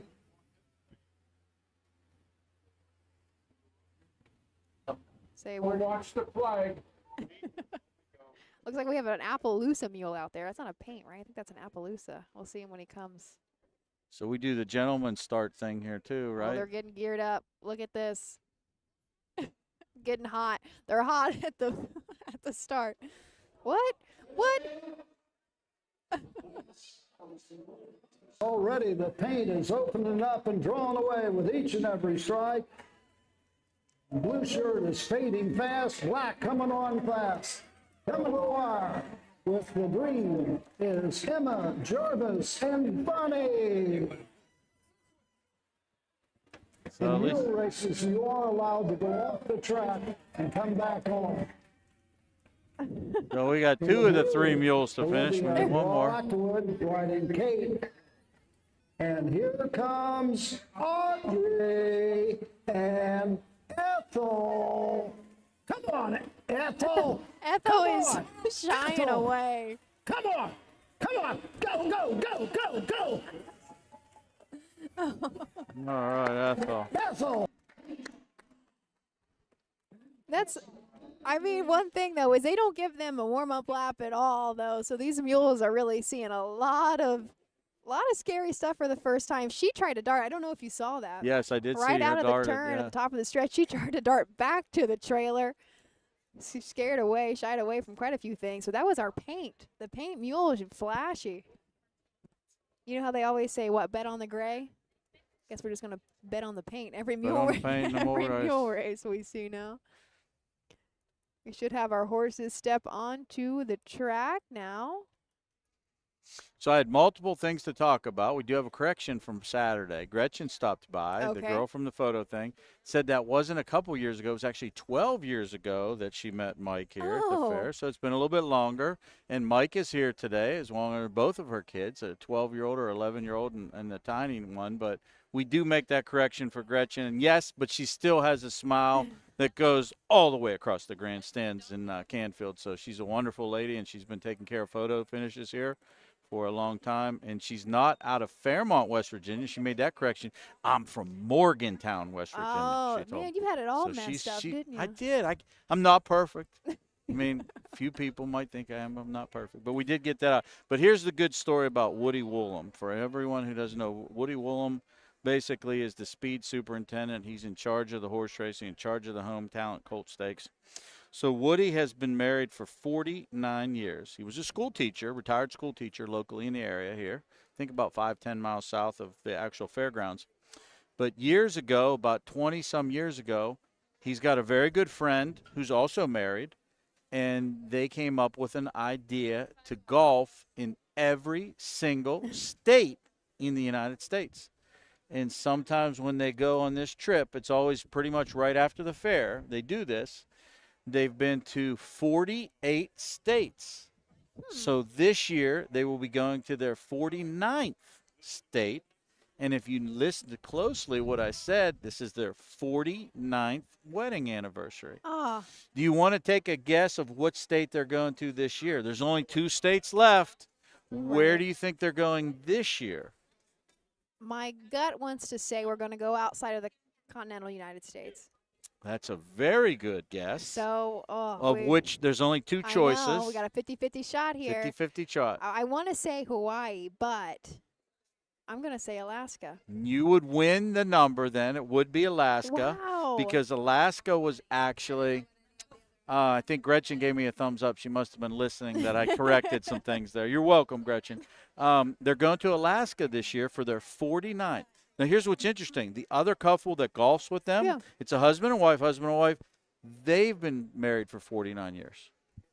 So next year for the 50th wedding anniversary and the 50th state to go golfing in is going to be none other than Hawaii. What a way to finish it. Really? That is such a unique. And I was asking myself, because, I like to golf, but I golf like for fun, like 1, 2, 3 times a year. Woody is a avid golfer, you could say, and I'm sure we all know someone in our family or friend that, I golf every day a week, or they got to try to go somewhere. But Woody's an avid golfer. But I said, hey, like Idaho, how many golf courses are in Montana, Idaho? And he's like, some of the places we went, there might have only been 1 course, and that's all we did. But then you might go to Virginia, and you might golf 5 times on that trip because there's tons of good golf courses. So I was enamored listening to it with Woody, but I think also the thing that's really good, especially for a young lady that just got married a couple months ago, to have 49 years with your partner and also with your friend. We live in a world today where a lot of old class values don't really hold true, but it's nice to see Woody have that longevity with his wife and obviously his friend. Just love listening to the story. And for anybody who doesn't know Woody is just one of those guys that's always got a minute for you. He'll do whatever he can. He's got a great attitude. He's always a problem solver, and very good for the Home Talent Colt Series. He's good for Canfield, and he's very transparent, and he's a very approachable man, and wonderful to have him in the sport of harness racing. So thank you, Woody. Here's to 49 years, Woody, and here's to 50 years next year. Enjoy Hawaii, man. Well, congratulations to every couple there. That is a big deal. I agree with every word you said. Woody's fantastic. Trot, blanket in memory of the Brown family. Number 1, Daniel, my brother, the driver, Chris Hirschberger. Number 2, Easy, Big Tommy with Darren Harvey. The 314, the driver, Braden Rhodes. The 4, Another Round with Jimmy Smith, trotting hobbles on the 4. And the 5, Red All Over, Charlie Murray in the sulky. Race number 10 of 12. This is the second division of freshman Colt Trotters. On the rail, Chris Hirschberger will drive for Wes Hirschberger. Daniel, my brother. This is a long Tom gelding owned by Callum Racing. 7 lifetime starts with 1 win and 3 second place finishes. Last time out at Canton was second in 2:05 and for $12,000 made for this homebred. 2-horse, Easy Big Tommy, Darren Harvey trains and drives. Wayne Mast, Callahan Racing, and Stephen Miller own this guy. 0 for 8, still looking for his first win of the season. Does got some minor rewards, though. 2 third-place finishes, $3,600 in the bank. This 2-year-old long-time gelding, a lot of X's on the program. Shows an X in just about every single start. So this is one they're just trying to educate, mind his manners, and use the inside draw to help. Braden Rhodes up for Betty Clegg, 3:14, leaving from the third post position. This is an Uncle Peter gelding, has 1 win on the season and has hit the board an additional 9 times in 16 tries, 2 back. Had a third place finish in 2:07-1 at Mount Gilead. $15,000 made. Just originally a $3,000 purchase out of the Buckeye. Was bred by Marsh Valley Standardbreds of Ohio. 4-horse, another round. 2 of my favorite guys in the sport. Driver Jimmy Smith, trainer Miles Woolham. Miles Woolham co-owns this horse with Bob Troyer. 3-7 on the season, very accomplished. $10,000 in earnings. Took a mark 2:07-4 at Mansfield. That was 5 back. Encountered some braking problems last couple starts, but this one definitely has some speed. He's been on the lead before. Jimmy done a very good job, been very active on the tote board too, a lot of public support. That public support continues as well today, as this is currently 2-1 second choice. Red All Over. It's actually listed as a bay. That horse did not look bay to me when he came across, did he? The post braid Yeah, looks chestnut yeah. all over, but it is red all over, listed as a bay. This is an Enterprise colt. Charlie Myrick trains and drives. He is not drawn the best today. I think in the last race he left from the far outside 2 in the 5th hole. 8 lifetime starts, 1 win and 1 second. Last time out is when he notched that second place finish at Canfield. Looks like he raced pretty good there. Was second back by about 5 lengths in 2:08-3. Final quarter 32-3. $6,600 made. And this is a homebred for Richard Mars of Worcester. There's your field of 5. Owner's race. All 5 of these guys are going to get a paycheck here. Money well spread out on the wagering dollars here as well. Now, when you stepped away for a couple races, did you place any bets? I didn't. I wish I did. I really thought Guido D. I had actually sent an email to one of the co-owners, Lou Fulton, and asked him if he was going to be here today, and he thought he had a very big chance, and he thought he had a chance to break the track record. Was he a tick or so off? I can't remember. He was just a couple ticks off, yeah. Did Brady Brown come down just to drive him? Just to drive that horse, Yep. That's a good handicapping angle. First drive, winning drive. That's how it is. We are moving behind the Mike Webkenberg starting gate of field of 5 for the 10th, $4,602 up for grabs. This is the second of 3 divisions for these freshman colt trotters. Here is Roger Houston.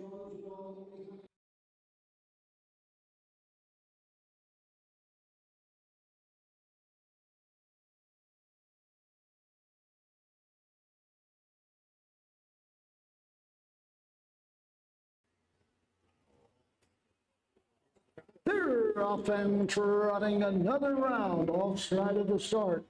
Daniel, my brother, goes right out to grab the early lead. Taking a seat second as they race into the turn. Easy Big Tommy. Racing third is 3:14. Fourth on the outside. Round the turn is Red All Over. Trailing the field, another round. Down the backside they go. Chris Hirschberger and Daniel, my brother, leads the way by a length and 3/4 as they race over the first quarter mark. Easy Big Tommy is there second. 3:14 racing third. Racing fourth, Red All Over, and trailing the field, another round. Opening quarter, 31 2/5. Into the turn, going to the 3/8 mark. Daniel, my brother, leads the way by a length and 3/4. Into the lane second, it's Easy Big Tommy. Moving up on the outside, Red All Over is now third and closing in on the leaders. Racing fourth, 3:14. Trailing the field, another round. They're halfway home. Over to the half in 1:03 3/5. Into the turn, going to the 5/8 mark. Continue to show the way. That's Daniel, my brother, by a length and a half. Racing second, Easy Big Tommy, yet to challenge. Racing third is now close the gap. Red All Over. Down the backside, 3:14 is fourth. And the trailer remains another round at the 3/4 mark. The 3/4, Daniel, my brother, has the lead by a length. 3/4, 1:34. Ready to challenge is Easy Big Tommy. Racing third, Red All Over. 1/8 of a mile to go in Ohio. On top of the field, Daniel, my brother, tipping to the outside. Easy Big Tommy, but can't close ground. Coming to the wire, it's all Chris Hirschberger. Daniel, my brother. Easy Big Tommy second. Red All Over was third. The mile, 2:05 1/5. 2:05 1/5. Daniel, my brother, that is the second win of the season in 8 tries for that long Tom Gelding. Yeah, nice effort. This horse showed up with early money. Nice effort. Ended up going off 6-5, but took care of business today. 2:05 1. Nice effort.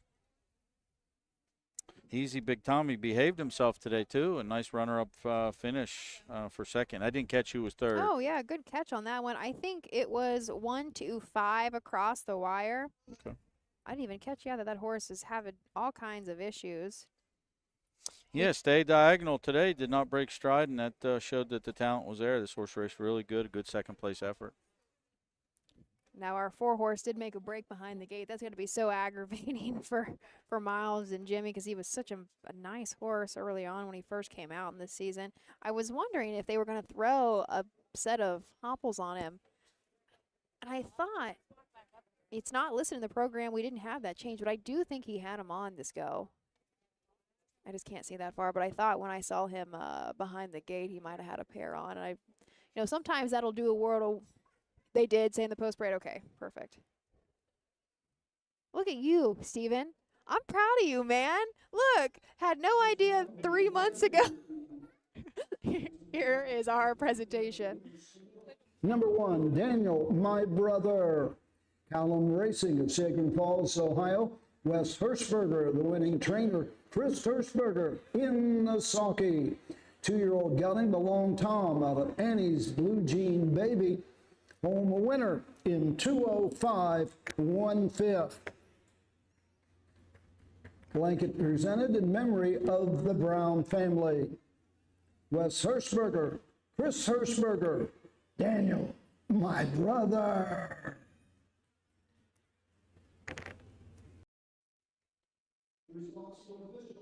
Number 1, Daniel, my brother, the winner. The 2, Easy Big Tommy, 2. The 3, 3:14 for the 4, another round, 5, the 5, Red All Over, 3, top down, 1, 2, 4, 5, 3 on the bottom, the quarter, 31 2, the half, 103.3, 3/4, 134, the mile, 2:05 1/5. Official for the 10th. I think, should we stay on before we go? I think we're actually already lined up for Yeah, I think we're ready race. on this one. Yeah, we'll stay here for this. Maybe we'll.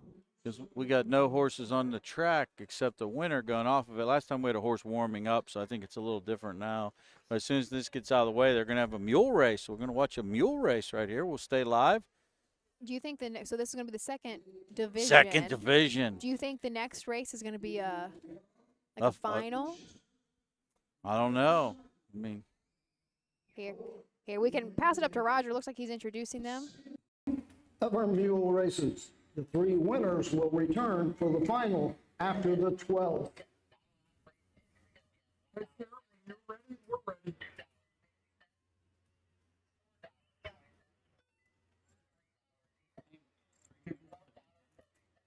They're on the track.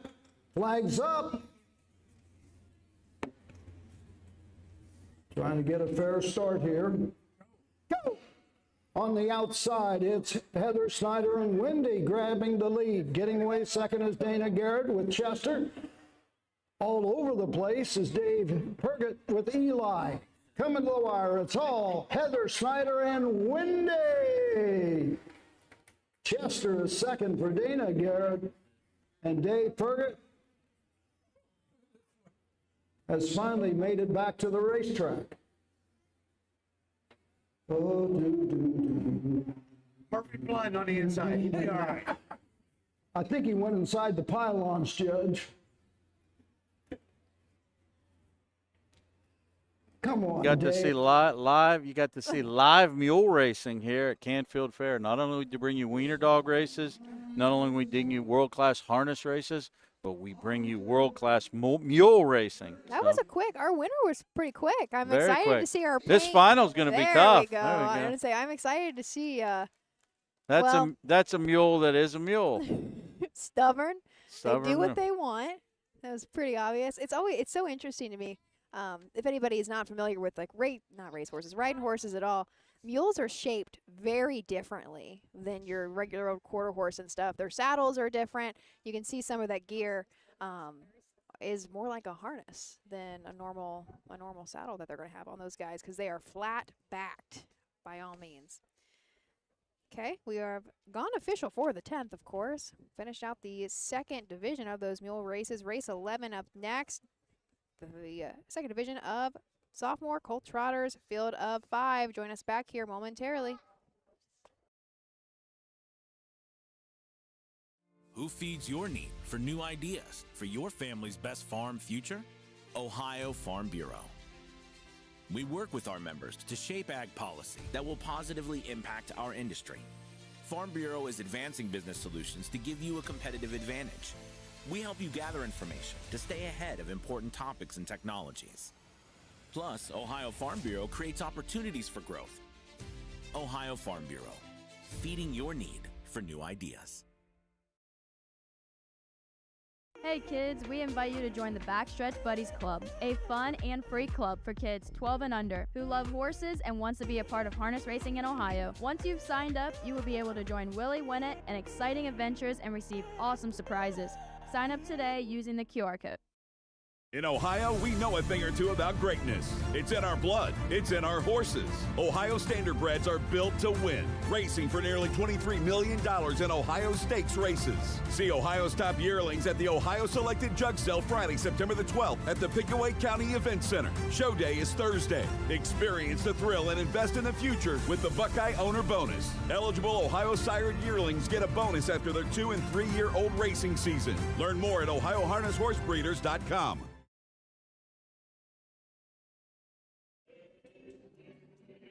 Welcome back to the Mahoning County in Canfield, Ohio, the Canfield Fair. Don Tiger and Ashley Daly. We got 2 more races to bring you here. We've had an absolutely gorgeous day.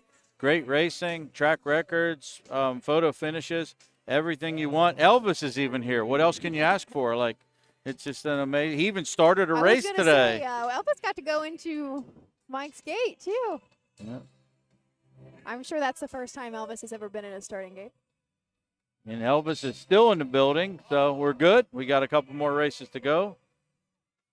Did you decide earlier you were alive when Elvis passed Yes, away? I You were was. just itty bitty? I was itty bitty, but I was still alive. Yep. I don't think we have any horses on the track yet. No, the mules must have scared them off for a race, but we'll have them out here shortly. We'll have a post parade for you.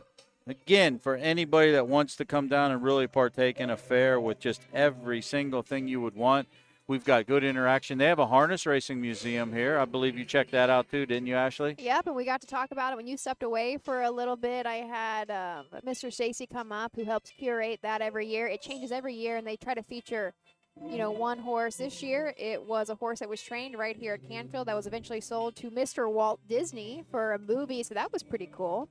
Just what a great people. I did stop in the museum on Saturday just to take a look for myself, right? And they didn't really know who I was at first. They're just kind.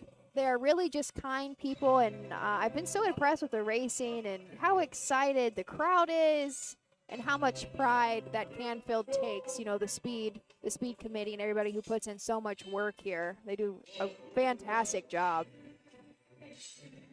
It's a great place to be if you're a fan of fairs or you're a fan of harness racing. No place next year. Put this on your bucket list to come out for Labor Day weekend.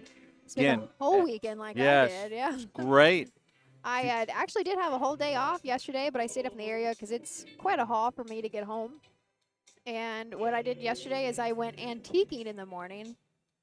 There was I stayed in Austintown about 15-ish minutes north here of the fairgrounds and found some cool little spots. But in the afternoon, there is a wonderful Metro Park it's huge in this area. I think it's one of the biggest, if not the biggest in Ohio. It's called Mill Creek Metro Park. And I hiked, whatever you want to call it, it was really just a walk, about 5 miles around a lake yesterday. Saw a lot of birds. I think as I age, I'm going to become a birder. I'm not even going to lie to you. Birds are cool. That's great. But it's just a cool place up here. I've never been over in this area. The furthest I've ever really gone is Northfield because of Northfield Park, and I don't spend, days at a time up there at all. I'm usually up there on the backside or in the grandstand for a short amount of time, and I can understand why people want to move to this area. Kim Poma, who works for OHHA she's been with us for a minute, is from this area, and she talks so highly about it, and I get it. Yeah, we didn't get to see her. I don't know if she's made a guest appearance, but she came a couple years ago on the set, so it was nice to see Kim. Kim's take care of us in the background for everybody. She gets our programs, our run sheets, everything to us before all the races, so she's a vital, important part of what we do. Dominic Stafford. Number 1, Let's Go to Paris with Ed Miller. Number 2, Cherry's Prize with Charlie Myrick. Number 3, 45 Mega with Chris Hirschberger. Make that Darren Harvey on the 3, 45 Mega. The 4 is Typhoon Tony, Chris Hirschberger. And the 5, Tiny Tom, Justin Irvine in the sulky. Here we go, second and final division of the sophomore colt trotters. Let's go to Paris. Edward Miller trains and drives. He's going to try to get a triple here as a trainer. And also looking for 3 in a row for Let's Go to Paris. This is a Mr. Anson Gelding. Was a winner last time out at Canton. A winner before that at Wellington. Timed the better mile there at Wellington in 2:01 and 2. Start before that, though, did step it up into the Buckeye Stallion Series. Didn't draw the best. Kind of had a race from the back of the pack, but still trotted 155 and 1. 7 wins and 13 tries this season. $43,000 made in 2025. 2-horse Cherry's Prize. Charlie Myrick trains and drives for Second Chance Stable. 1 for 15 on a season, 3 for 28 lifetime. Took a mark 2:01 and 1 at Northfield earlier. $12,000 earnings in the bank. Couple breaks on the program, but when this one stays flat, certainly does get minor rewards. Has got to check on every single charted line in the program. Inside draw can't help. If he minds his manners, should look to get a nice check in here. 45 Maga. Darren Harvey trains and drives this Marseille gelding, bred and owned by Alan Miller of Millersburg, Ohio. 15 starts on the year, 2 wins, 2 seconds, and 3 third-place finishes. Lifetime has made almost $35,000. Last time out at Canton was second in 2:06 and 4. 4-horse Typhoon Tony and Chris Hirschberger trains and drives. Flying Hopes Farm owns this guy. 0 for 10 on the season, but has showed a break or two. When this one's flat, again, this is another horse when minds his manners can be very good. Typhoon Tony is currently at 10-1 on a tote board. Tiny Tom's rounds out the field in the 5th post position. Justin Irvine for Eli Miller, who bred and still owns and, of course, trains this Long Tom colt. 2 back at Wellington, was a winner in 2 minutes flat. Start before that in the BSS at Scioto, trotted a mile in 156 and 1. 4 wins and 16 tries, $27,000 made for Tiny Tom. Here it is, the penultimate, race 11. Roger Houston with the call.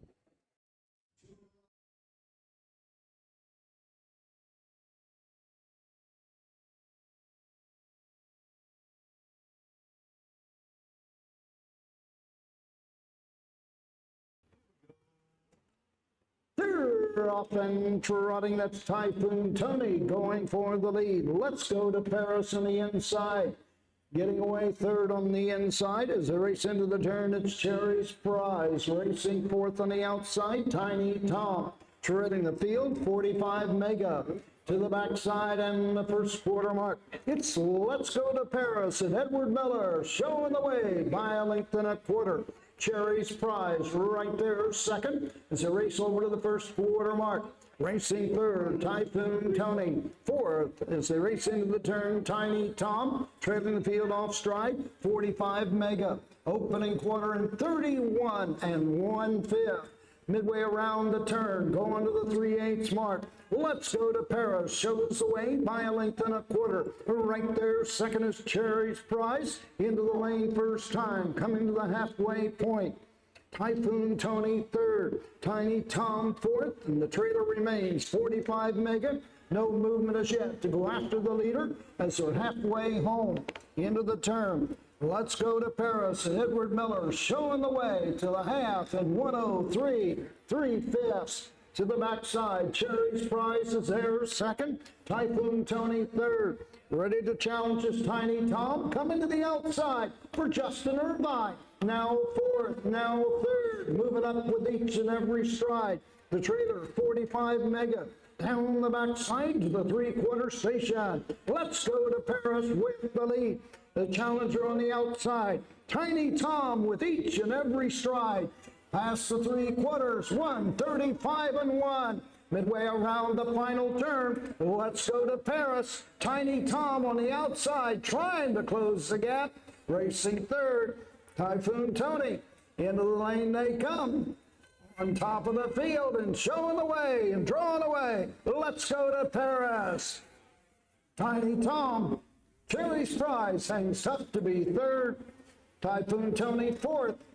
45 Mega is fifth. The mile 2:03 4/5. Wasn't a bad last quarter at all.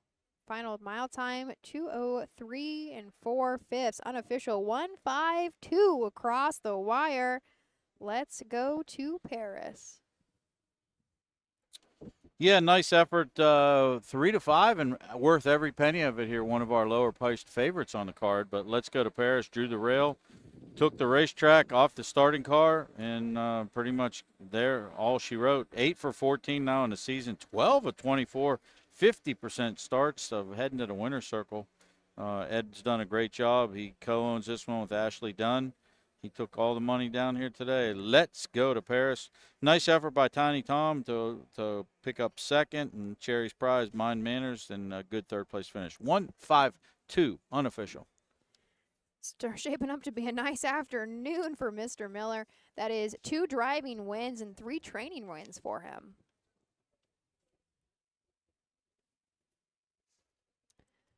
She's making his way back around. We don't see too many Mr. Ansons.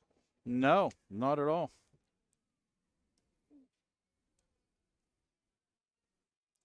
Did you ever dally in trotters earlier? A little bit. Your, Yeah, I actually like trotters. I really do. Some people don't, but I enjoy trotters. It just has never worked out that way. You know, you get into something and then it's kind of like an old shoe that you wear. You get used to pacing fillies or pacing colts, and you know, you just go from there. I did have a couple decent trotters, and I enjoyed trotters.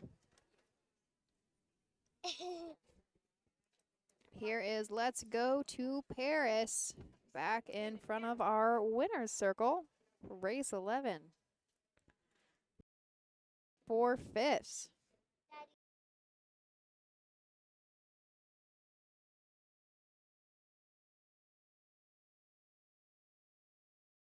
Circle, you're unofficial winner of the 11th race. Talent Colt Stakes, 3-year-old Colt Trot, memory of Dominic Stafford. The one, Let's Go to Paris. Edward Miller of Polk, Ohio, and Ashley Dunn of Polk, Ohio. Edward Miller trains and drives his second win on the card this afternoon. 3-year-old Gunning, Mr. Anson out of Paris, Philly. Home the winner in 2:03 4. Final half a minute and a fifth. Final quarter, 28-3. Results are official. Number 1, Let's Go to Paris, the winner. The 2, Cherry's Prize, 3. The 3, 45 Mega, 5. The 4, Typhoon Tony, 4. The 5, Tiny Tom, 2. Top down, 1, 3, 5, 4. 2 on the bottom. The mile, 31 and 1, 103 3, 135 1. The mile, 2:03 4/5. We have no changes in race 12, but first, it looks like we actually do have one more division. Yeah, we got our third division of mule races. We're going to bring that to you for live, and then these mules get hot on the start line, don't they? there they go. Field of 4 in this third heat. We got one taking the scenic route. Well, 2 of them taking the scenic route through the infield. Coming home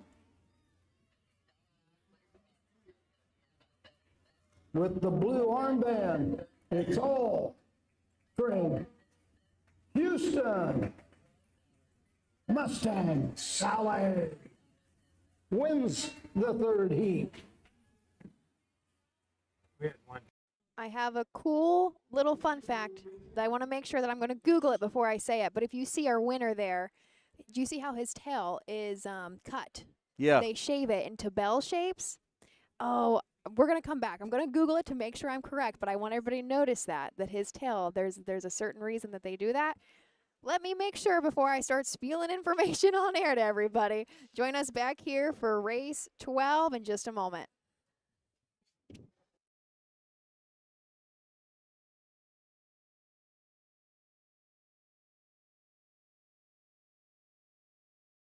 At Ohio State's Galbraith Equine Center, our veterinary champions are here for your champions 24/7, 365 days a year, providing advanced specialty care for sports horses from all stages and disciplines. Our expert team of boarded surgeons and sports medicine and rehabilitation specialists, together with veterinary cardiologists, internal medicine, and ophthalmologists, make our hospital your best resource for all sports horse performance issues. The Ohio State Veterinary Medical Center's Galbraith Equine Hospital. Call us today at 614-292-6661.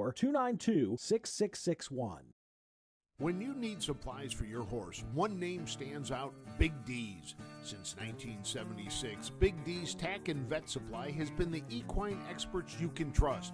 Whatever your horse needs is available at Big D's Tack and Vet Supply. Visit the retail outlet in Streetsboro, Ohio, or order online at bigdweb.com for fast shipping. Most orders ship that day. Or call 1-800-321-2142. Big D's Tack and Vet Supply. Dublin Valley Farms, home of Volstead's sire of 2024 Ohio Horse of the Year, Sugar Instead. Also standing at Dublin Valley Farms, Slay, a promising young son of Chapter 7 and Coach K Hanover by world record holder Walner. Looking for your next winner? Dublin Valley Farms and our clients are offering an exciting lineup of yearlings with current and fashionable pedigrees. Available at public auctions this year. Backed by a team that cares, Dublin Valley Farms, Fredericksburg, Ohio. Welcome back to Mahoning County Canfield Fair. This is our last race getaway feature. We've had 2 great days of racing here. We were here Saturday and today all day, and it takes us to our very last race, race number 12. 5 horses signed on here. I'm not sure. Do we have any driver changes? I do not. Okay, so it looks like we may go as programmed here. All 5 to the gate, drivers and trainers, no changes here. It's been a great 2-day race meet. Just a nice fair over here. We've had Elvis. We've had track records. We've had tons of people, good betting. Tonight, Leonard Skinner's playing. So We've had Wiener Dog races. Wiener Dog races. And then we have a mule race final, so you do get 1 extra race on the card. And I believe we got 6 to the, I don't want to say gate, but 6 to the turn that are going to be coming. And right before we went off air, I wanted to make sure I was right, and I was. So our last division of our mule races, that he has kind of bells shaved into his tail, and that actually started with the U.S. military. I think it was the Army. Started doing this, and because mules are very versatile, a lot more than horses. And what they used to do is, depending on how many notches on the tail, was how broke they really were. So like 1 notch is they can pull a cart. 2 notches, they can, oh, I just went out of it. We're going to say when it learns to pull a wagon, it gets 1. When they are trained to carry a pack is another 1. And when they learn how to ride is that 3rd tassel. So that is how the military used to, I don't know what to say, used to categorize. Maybe that's the word I'm looking for there. That's neat. Yeah, so that's a little piece of history that I caught on to there. It's pretty cool. I didn't realize that anybody still used it, but that's pretty neat. Steven, you don't do that in the Marine Corps, do you? No. we have reached the 12th and final. I think we're gonna maybe post parade here. I just see 4 though. I don't think there's the 5th on the backside. We will wait for Roger Houston for the post parade.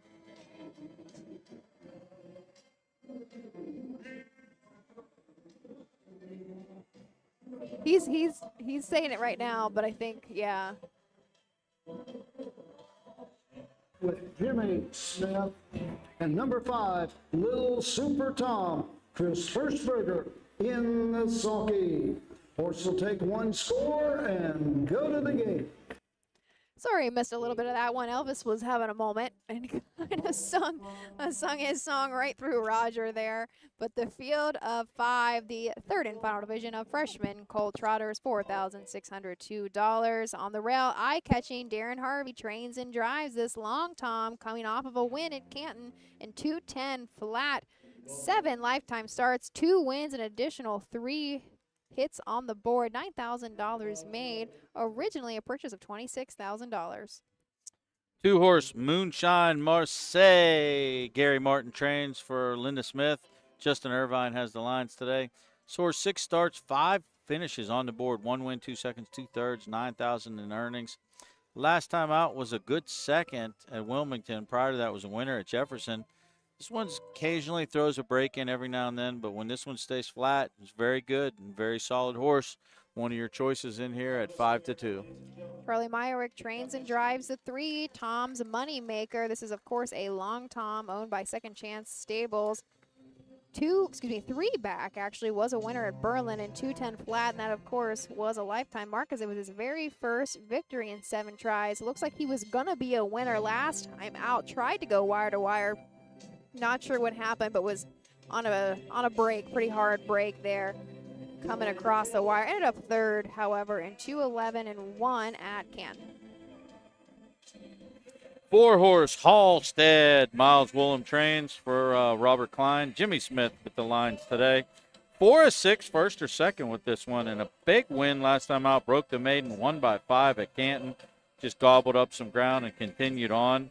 This is another horse that's taken a while to Miles to figure out completely. Showed a break a couple back, showed a break 4 back, but now this one's heading the right direction. Again, this one stays flat, going the right direction. It's 2 of my favorite guys, Jimmy Smith and Miles Woolham, and they're currently 3-1. The 5-horse Little Super Tom, Chris Hirschberger, drives for Wes Hirschberger.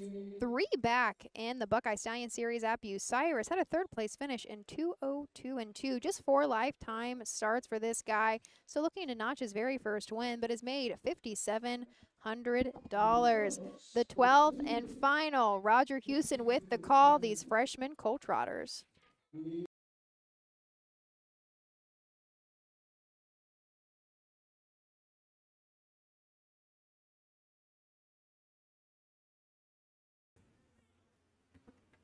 They're off and trotting. That's Moonshine Marseille going for the lead. Eye-catching on the inside 2nd, getting away 3rd. That's Tom's Moneymaker.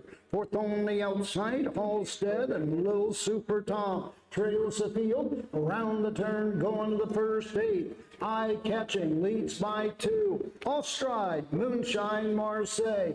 Down the backside, now 2nd is Tom's Moneymaker. Halstead is 3rd, Little Super Tom 4th, and Moonshine Marseille trails the field following the break. By the opening quarter, it's eye-catching, showing the way. Opening panel 31-3. Racing 2nd, Tom's Moneymaker. 4th is Halstead. Racing 5th, Little Super Tom. The trailer back trotting, Moonshine Marseille, but way back. Into the lane first time, coming to the halfway point. On top of the field, unchallenges yet. Darren Harvey with eye-catching. Here comes Jimmy Smith. Halstead on the move on the outside 2nd. Tom's Moneymaker 3rd. The outside, Little Super Tom 4th. The trailer is Moonshine Marseille. 2 in, 2 out. At the halfway point, 103 4/5. To the backside they go. Eye-catching with the lead. Halstead challenging on the outside 2nd. Tom's Moneymaker 3rd. The outside, Little Super Tom is 4th. And the trailer remains Moonshine Marseille as the race by the 3/4 mark. Head to head, toe to toe, nose to nose, around the turn. 3/4, 135 and 1. The battle continues. Eye catching the leader. On the outside, ready to come 3 wide. It's Halstead closing in on the leader. Little Super Tom closing as well. Into the stretch they come. Eye catching has the lead. On the outside, Halstead coming late. Little Super Tom to the wire. Eye catching. Little Super Tom. Halstead. The mile. 2:05, 2/5. Eye catching. 8 lifetime starts now, 3 wins, and that's 2 in a row, 2:05 and 2/5. But what a mile that was. That was a nice finish on that one. Exciting finish, saving the best for last. It was a great race. Eye-catching Darren Harvey. He's had a good day today. A couple races back, had a good second-place finish with a long shot. Blew up the tote board a little bit. This one, though, second choice. Actually, 5-1, another nice price. $12 winner here for Darren John Harvey, but took care of the racetrack, grabbed the track, did a very good job. Jimmy Smith kind of made a move at the half. They were just going too slow, and this one went a nice long overland route. So put a circle around that one when you see this at a next track or parimutuel track. Source State Trotting was very game, only got beat by a length or so for everything, but was picked up at the wire by Lil Super Tom. So 1-5-4 unofficial. All 3 of those horses raced extremely well and a good way to finish off our 2-day meet here. So I would like to see the replay on that one. The 5 horse, I just wasn't paying a whole lot of attention to. Did he shake loose, or what happened? He just came. He followed from he followed from the back of the pack, and I think Halstead basically was grinding down, eye catching as much as he could. And when that one started to back up a little bit, he went 3 wide. But yeah, nice trot to the finish. Good effort. 1-5-4. We are official. Roger said 1-5-4 across the wire, and here comes Darren Harvey with eye catching along Tom Gelding.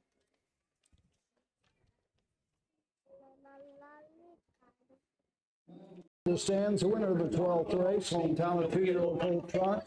Big D's Tack and Deck Supply, Trinity sponsor, the one eye catching. Wayne Mass Jr., Cowland Racing.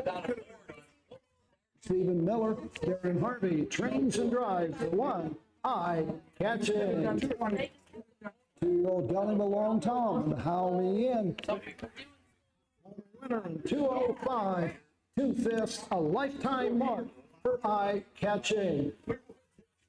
And that's another winner from Midland Acres, the home of Long Tom.